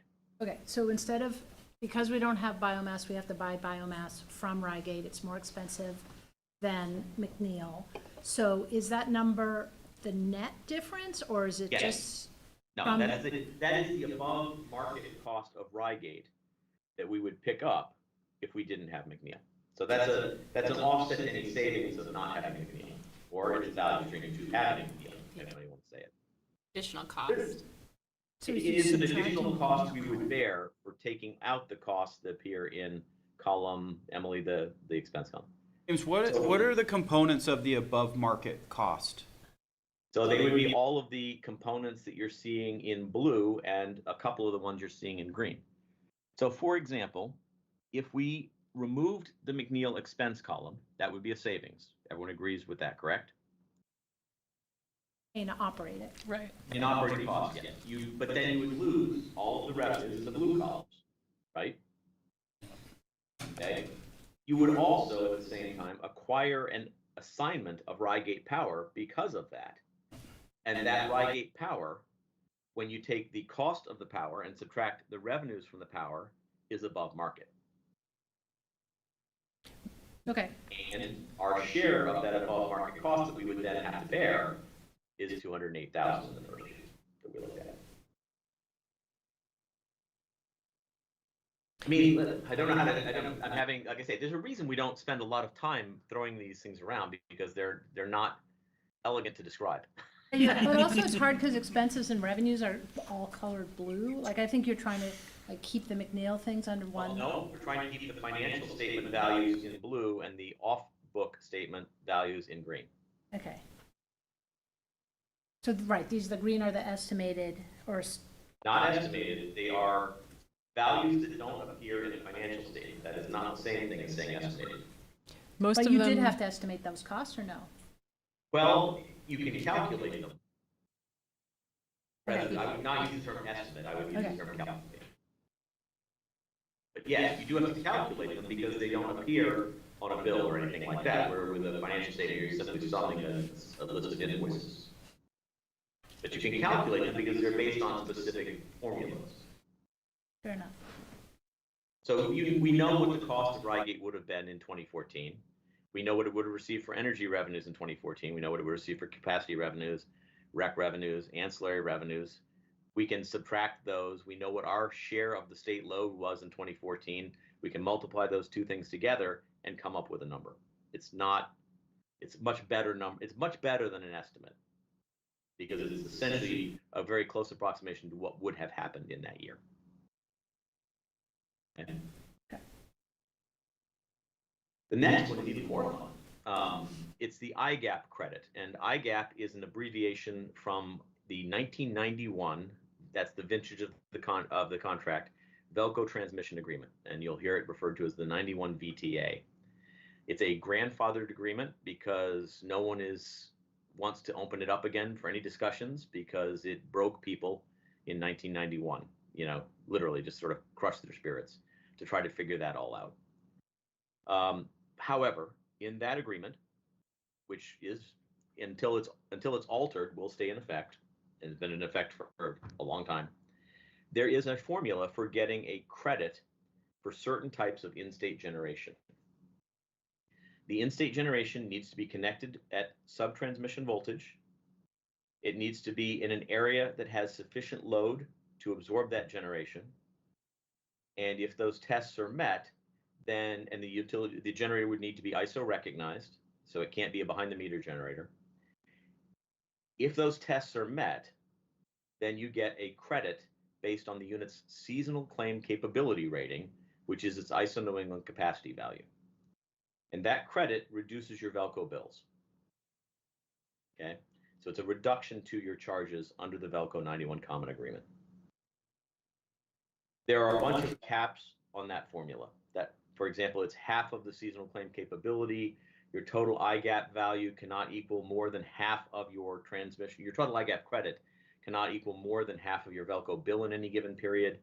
What we've done is taken the total IGAP credit we were entitled to in each month and the amount that it saved us on the Velco bill and apportioned that to McNeil based on McNeil's share of that IGAP credit. That takes care of the things like the limits automatically.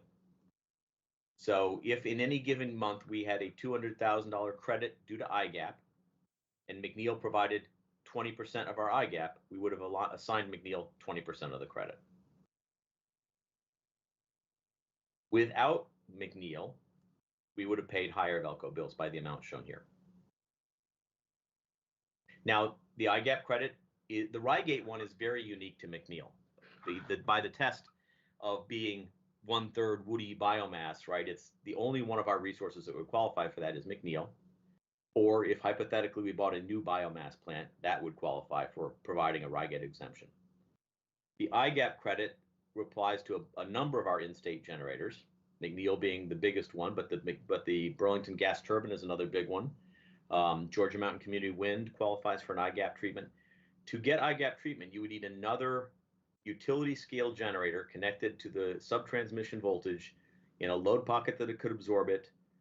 And again, it would need to be ISO recognized, and then it would flow through the IGAP credit formula as well. Right now, there's nothing that I know of proposed in Vermont that would get an IGAP credit. So, behind the meter solar, behind the meter wind, all those things don't get that credit and can't. And not all utility generators can get that credit either. So. On IGAP. Pardon me? That's all I have on IGAP unless there are questions. Okay. Yeah, I just have a quick clarifying question. So am I correct in your example when you said 20% of, McNeil contributed 20%, where did the other 80% come from? Was it from Georgia Mountain Wind and other places? Again, that example was not meant to be taken literally because McNeil is far more than 20%. But yes, it would have had to, in that example, it would have had to come from other IGAP qualifying resources that BED owned. What are, Georgia Mountain, Winooski 1? Let me think real quick. So Winooski 1, yes. Georgia Mountain, Sheffield, McNeil, and the gas turbine, I think, are the only ones. With the gas turbine, and by the way, it's based on seasonal claim capability, intermittent units like wind and solar and things like that do not have there's no ISO solar in Vermont. Wind does not have nearly as high a rating and IGAP credit value per megawatt as either McNeil or the gas turbine,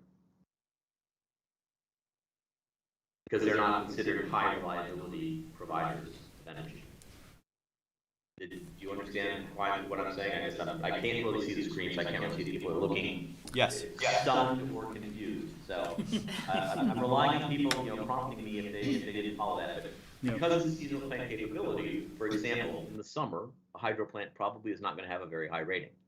So Winooski 1 is 7.5 megawatts. It is not going to get 7.5 megawatts of IGAP credit in July.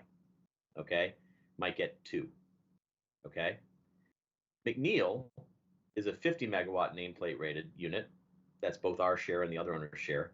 And it is actually a 26 megawatt seasonal claim capability in the summer, 27 in the winter, because under certain conditions, it can actually produce above 50 megawatts.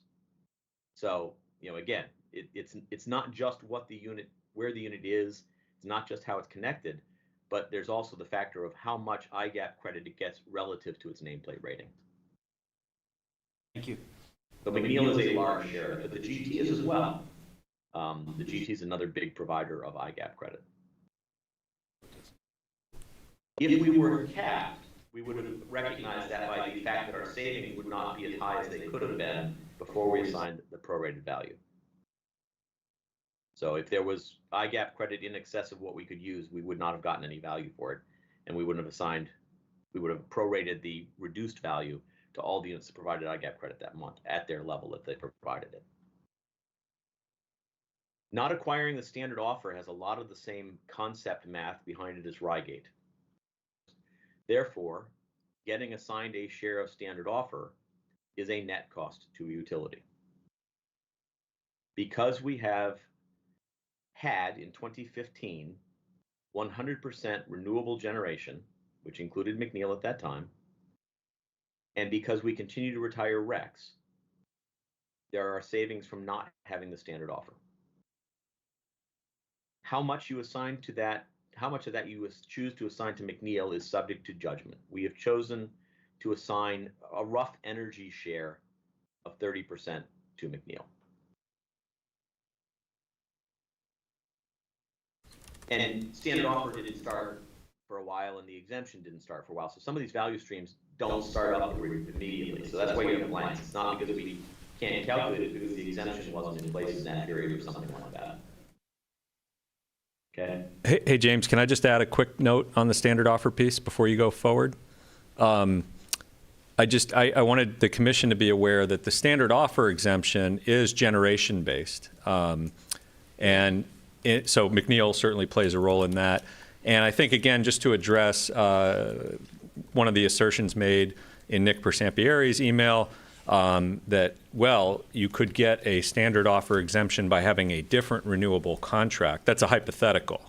This is actually what we had, and this is actually what we saved. And so these numbers are based on the actual renewability that BED had during each of these years, and this is the attributable portion essentially for McNeil. And I'll caution against any hypothetical that somebody could replace a third of our power with renewable power that's available somewhere else, because I spent the day at the Renewable Energy Vermont conference. There's a lot of consternation that it's hard to build renewables in Vermont. It's hard for Vermont to get a share of any of the new renewables in New England. So the idea that hypothetically you could have had some different resource is a hypothetical. That's fine. But this is the reality, which is that McNeil was operating, and because of that, this is the value stream that we received. Right. This is not a forward look. This is looking back at historical periods and assigning that value to the resources that gave us that value in that period. There was nothing other than McNeil in that period giving us that value. So, Tier 3 and Tier 2 savings, let me give you the quick concept behind them, but I would also note that they're not very big relative to the other value streams. Tier 3 is the electrification of non-electric technology. So electric vehicles would be a classic example. We run programs under Tier 3 for electric vehicles. The amount of credit you get under those programs is a function of how renewable your resource mix is. So again, assigning some portion of the renewability in each historical year to the units that provided that renewability is why we're using about 30%. But again, Tier 3 is not a huge value because it's really just a fairly small change in a number that's not itself that big. But it is climbing. The obligation under Tier 3 is climbing. The alternative compliance payments are climbing. The incentives are climbing. So that value stream has gone up a bit. It still is a fairly small one. Tier 2 is an exemption from having to build new in-state renewable generators of 5 megawatts or less. And likewise, that is an exemption obtained by being renewable in each year. Okay. The long-term contract premium is a conceptual value that the PUC ascribed in the standard offer program to the value of having stable long-term prices. That's not, again, you could do that with other things, but McNeil has a long history of being both good and bad. It depends upon whether or not, for example, in years with market disruption, it's an amazing resource.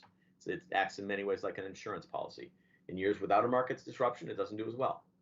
In years where rec values are very high, it can do fairly well or very well even. But overall, the Vermont regulators have recognized the value to Vermont of predictable prices, and McNeil's prices are not linked to the natural gas markets in New England. They are linked to wood prices and to a lesser extent to oil, to diesel prices for transportation. That one is that's a conceptual value stream that's been used in justifying above market standard offer contracts. So again, take that one as again, not a calculable value, but it is a value that was set in a docket at 2%. And the last one is payment in lieu of taxes. Payment in lieu of taxes is a payment by a utility instead of making a tax payment. It is certainly true that our taxpayers and our ratepayers are not exactly aligned. There's no question about that, and we certainly note that in our rebuttal testimony. On the other hand, I think it's equally clear that if you had two identically priced resources, and at the cost you were being quoted, one was going to make a payment to the general fund and one was not, you would clearly choose the resource that made a payment to the general fund. Because while our taxpayers and our ratepayers are not the same, our customer base is the city limits. So again, all things being equal, an injection to the general fund is better than not having an injection to the general fund. And in this case, half of the injection is paid by entities other than Burlington. It's paid by Green Mountain Power and from Vermont Public Power Supply Authority. So we have chosen to ascribe half of the payment in lieu of taxes as a benefit to the city of Burlington. We are not stating in our testimony that that is a direct benefit to the electric ratepayers or that it would flow through the rate-making process, but it is certainly not a value, using my example of two equivalent resources, that I'm in a position to avoid or to ignore either as a resource planner. And then you can pick and choose. We have those percentages in there for a reason, which was to be able to look and see, well, if you grant that what I consider to be the really clear ones like Rygate and the IGAP credit, which are directly related to McNeil specifically for the historical period, and the payment in lieu of taxes, but don't conclude these, you can basically calculate what the net effect on BED's value streams is with different combinations of these resources. And certainly we've mentioned some of those combinations in our testimony as well. And so the long and short of it is there are value streams that do not appear on a financial statement. There's no question that in my mind that there are. There are some that are very clearly attributable, some that are generally attributable. It's particularly true to attribute them in historical periods. They could be, other things might be able to do them in the future, but these are the resources that did them in the periods 2014 to 2023.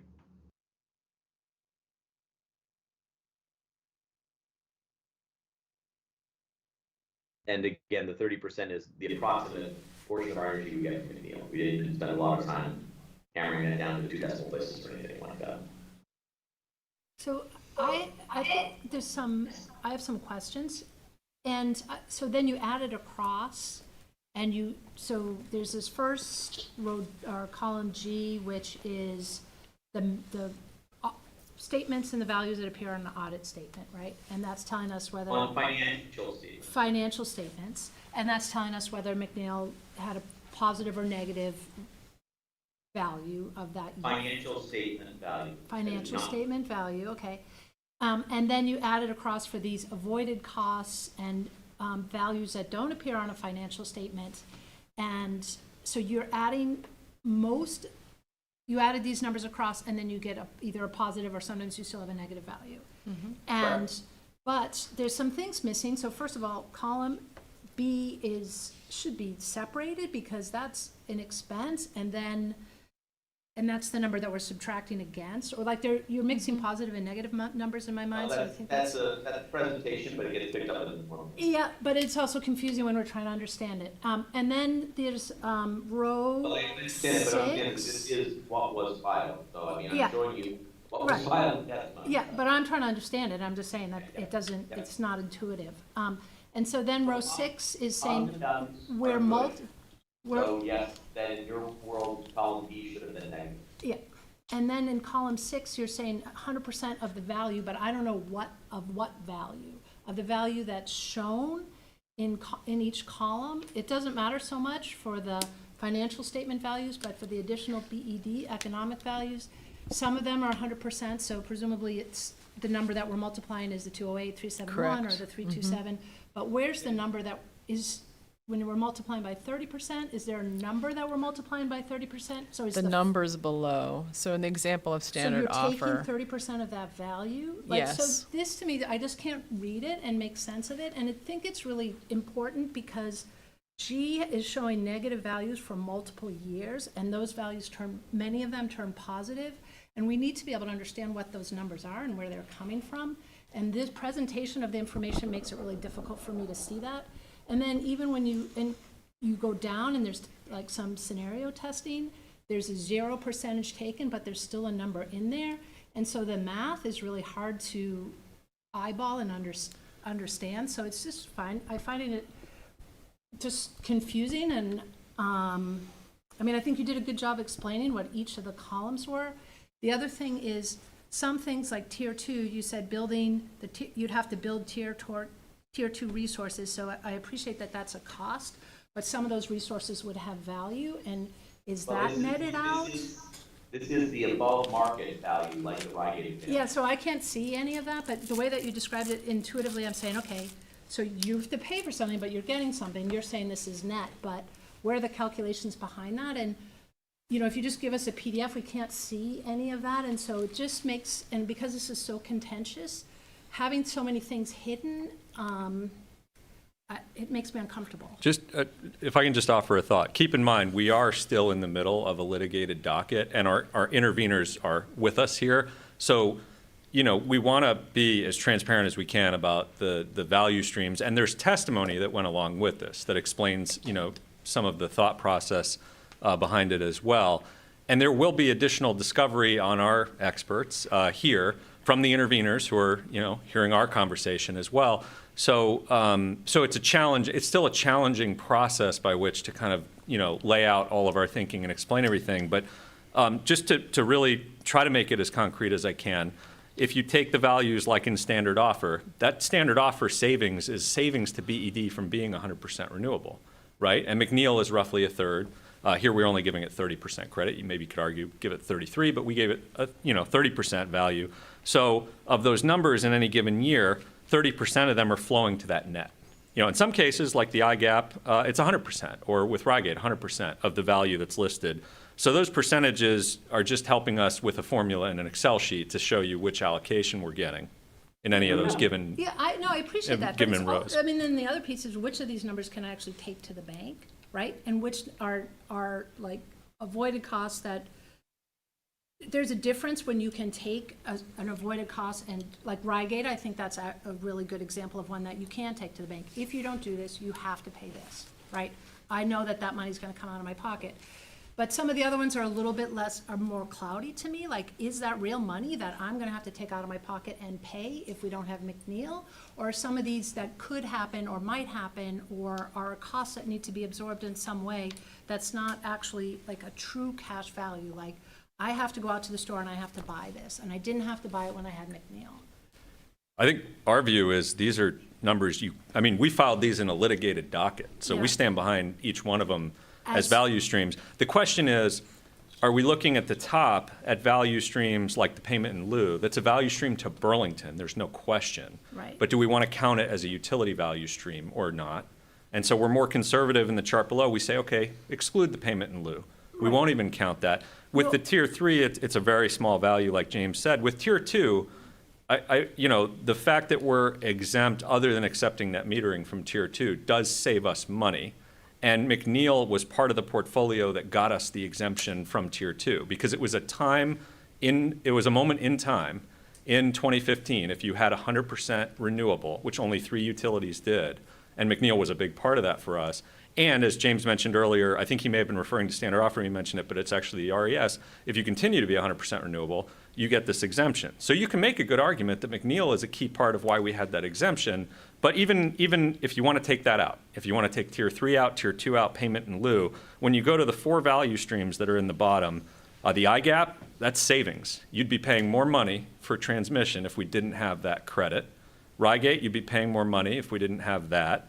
You look at the long-term contract premium, that's an attempt to put a value on the fact that we're not subject to the market volatility that causes double, triple-digit rate increase in 2022 in neighboring states when prices spike. So that's a PUC docket number, right? And then the payment in lieu, we took out everything else. It's just the standard offer, which we're giving a share of credit for, which is also savings. Right, except for, so in the second block of numbers, those numbers shouldn't appear, right? Payment in lieu should be all zeroed out. 'Cause It is, well, it is, it's 0%. It is, but it's shown in the graph that it's there. And so it's just, we're appreciate what trying you're to, saying. you have to appreciate that we're getting this information really late in the day, it's super important, right? And it's not, it's presented in a way that's it's very complicated information, and it is organized and presented in a way that is making it more complicated than probably, because I see you doing some scenario testing and taking out some of those things that you're saying, all right, I'll give you this, I'll give you that, but then I look down here and I still see numbers, so that's confusing to me. I'm still trying to eyeball and add it across, so 5.7 plus, I think that there's, part of the problem that I'm having is just the presentation of it, because it's not. I want to remind you, this is being presented as evidence in front of a professional or a specialist judicial body. So again, I'm not preparing this as a document for the public. It's getting sucked into that, but that's not what it was designed for. Yeah, but you're explaining it to me. I'm just saying, like, if you're multiplying something by 0, why is there a number there? And then because there's a number, the whole value is not 0. No, sorry. We could have X'd out all the numbers. Yeah. I mean, we could have, but what we did was when it has a 0, we're not taking that value stream. And this was, it was our attempt. This is Wednesday. This was filed Friday afternoon. We know it's been an issue that everybody wants to learn more about. We know there was a story that took one particular view and articulated it without our ability to articulate a view back. And we wanted to get this in front of you as quickly as we could and explain it as best as we could to the public. So certainly, you could present it differently, we could dial it up differently, but the bigger point that hopefully we're getting across, and if we're not, I apologize for that, is that when you add in these value streams, which are real value streams, you get a very different answer for the value of this asset to Burlington than what's been presented and what unfortunately has been taken as fact by people who haven't had the ability to hear a different, presentation. right? And that's just why that I find the presentation is, everything's getting muddled, because you're going from minus 2.5 million to plus 14.8 million, right? So if we're commissioners and we're responsible for sort of kicking the tires on this, we just got it, and we need to be able to understand it. And I think James, you did a good job walking us through it. But some of these ways that it's, like, I still want to see, like, I don't understand what 30% is being multiplied by and where that number comes from.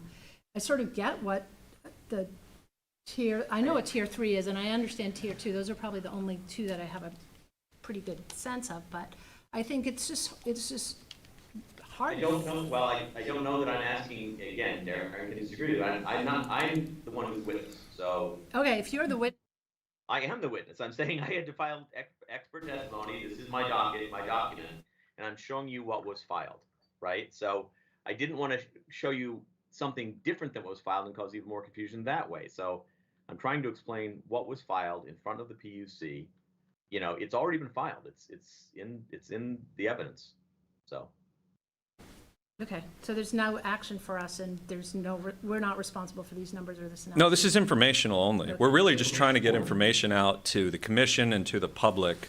And again, it's happening in very short proximity between our filing on Friday, which is, I believe, hopefully when we shared it with you, and our being able to present it this evening in open session. And there's been one article about it as well that I think did a reasonable job of trying to explain some of the distinctions.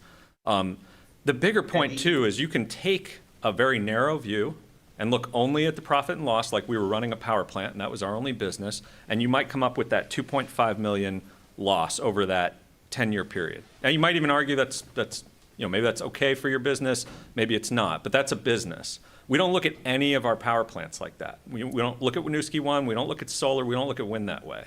We only look at McNeil that way because we jointly own it, we present this information. As a utility, we look at all these values in green. And that's why when somebody says that the plant is losing 29 million over X number of years, and then people say, well, BED must be losing a bunch of money because of that. And this is where like the translation is not happening. And we're trying to help with that, is we're a utility. We have avoided costs that we get from having this plant as part of our portfolio.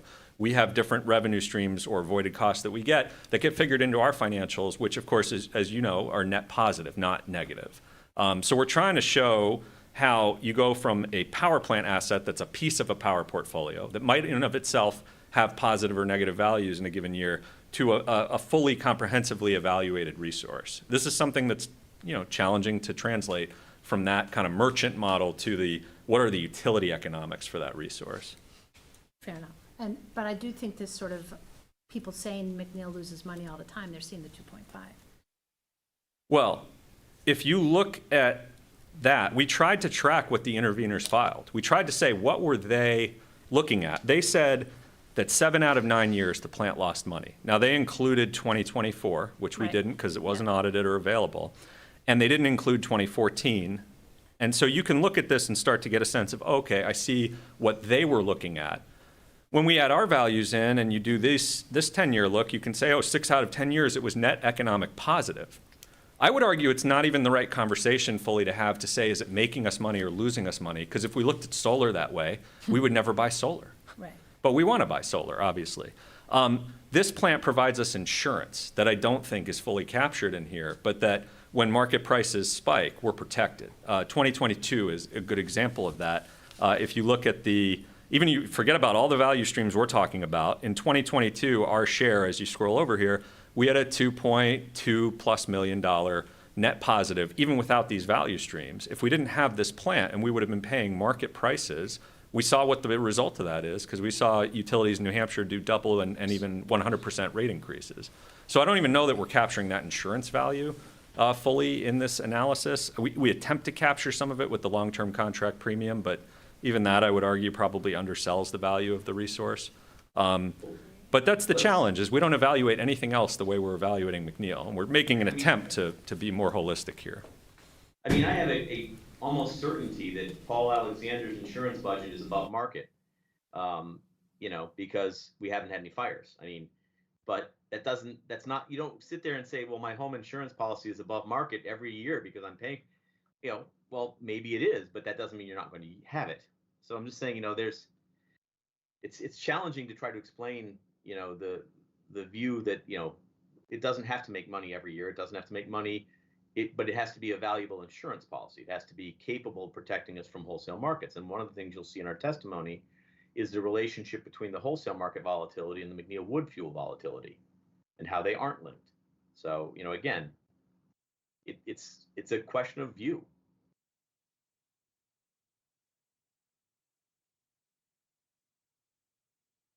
Right? I don't believe, you can look at it different ways, clearly, because we have, obviously, litigants in this docket are looking at it different ways.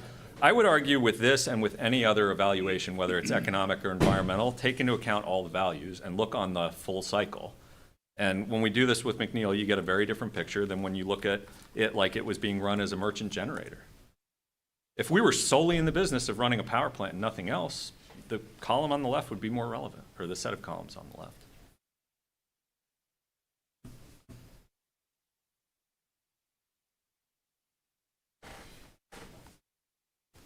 And then a pause fell over the room. Yeah. Good luck. Other questions, or do you have more to? Not sure where we're going here. We don't have anything else to present. Other questions?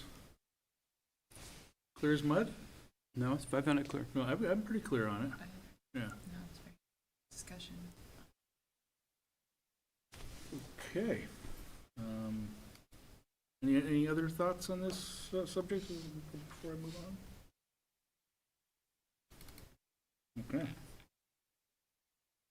Loud and clear. All right.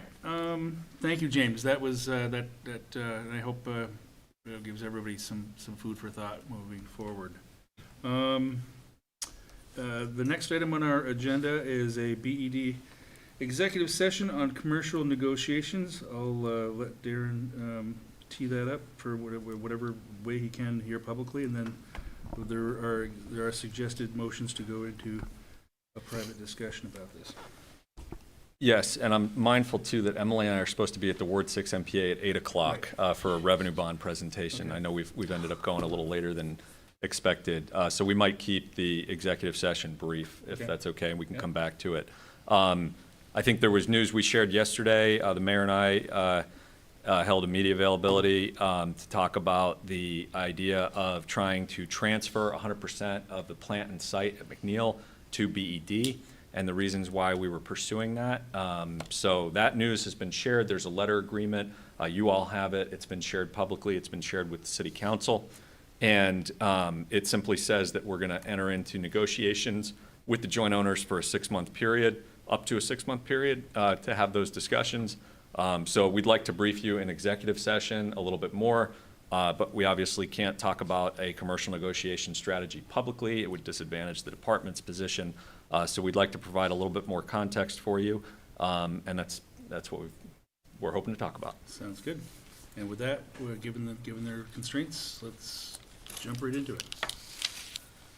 In here, right? Yes. I move to find that premature general public knowledge of the commercial negotiations would clearly place the Burlington Electric Department at a substantial disadvantage per Title I, Section 313A1 of the Vermont statutes.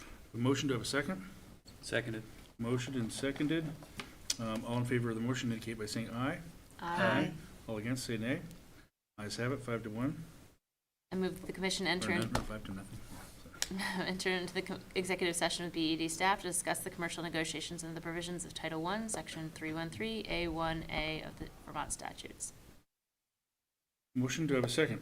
Second. Motion and seconded. All in favor of the motion indicate by saying aye. Aye. Aye. All against indicate by saying nay. 5 ayes, no nays. We are in executive session. I'm going to say. All right, we're back. We're out of executive session. Thank you for your patience. Actually, it's probably going to get edited out anyway. So the last item we have on our agenda is item number 12, and that's Commissioners' check-in. This is an opportunity for commissioners to kind of voice anything that escaped us over the last couple hours or anything, and I open the floor. Just one question, is November's meeting going to be back to the 2nd? Back to the second. Yeah, this was changed, I believe, simply because of the auditors. So we should be back on our usual. What's that? That's a good clarification. Yeah. Second Wednesday of the month. This is the day before Thanksgiving. Sound right? Okay. Or is it third? No, the Thanksgiving's okay. super late Okay. this year, yeah. Anything else for this? Nope. All right, then I will entertain a motion to adjourn. I motion to adjourn? Motion made. Do I have a second? Made and seconded. All in favor of adjourning, indicate by saying aye. Aye. Aye. Anybody not to adjourn? Any objections? No? 5 ayes, 0 nays. We are adjourned. Thank you so much for your time, folks. Thank you. Thank you. Thanks, Travis.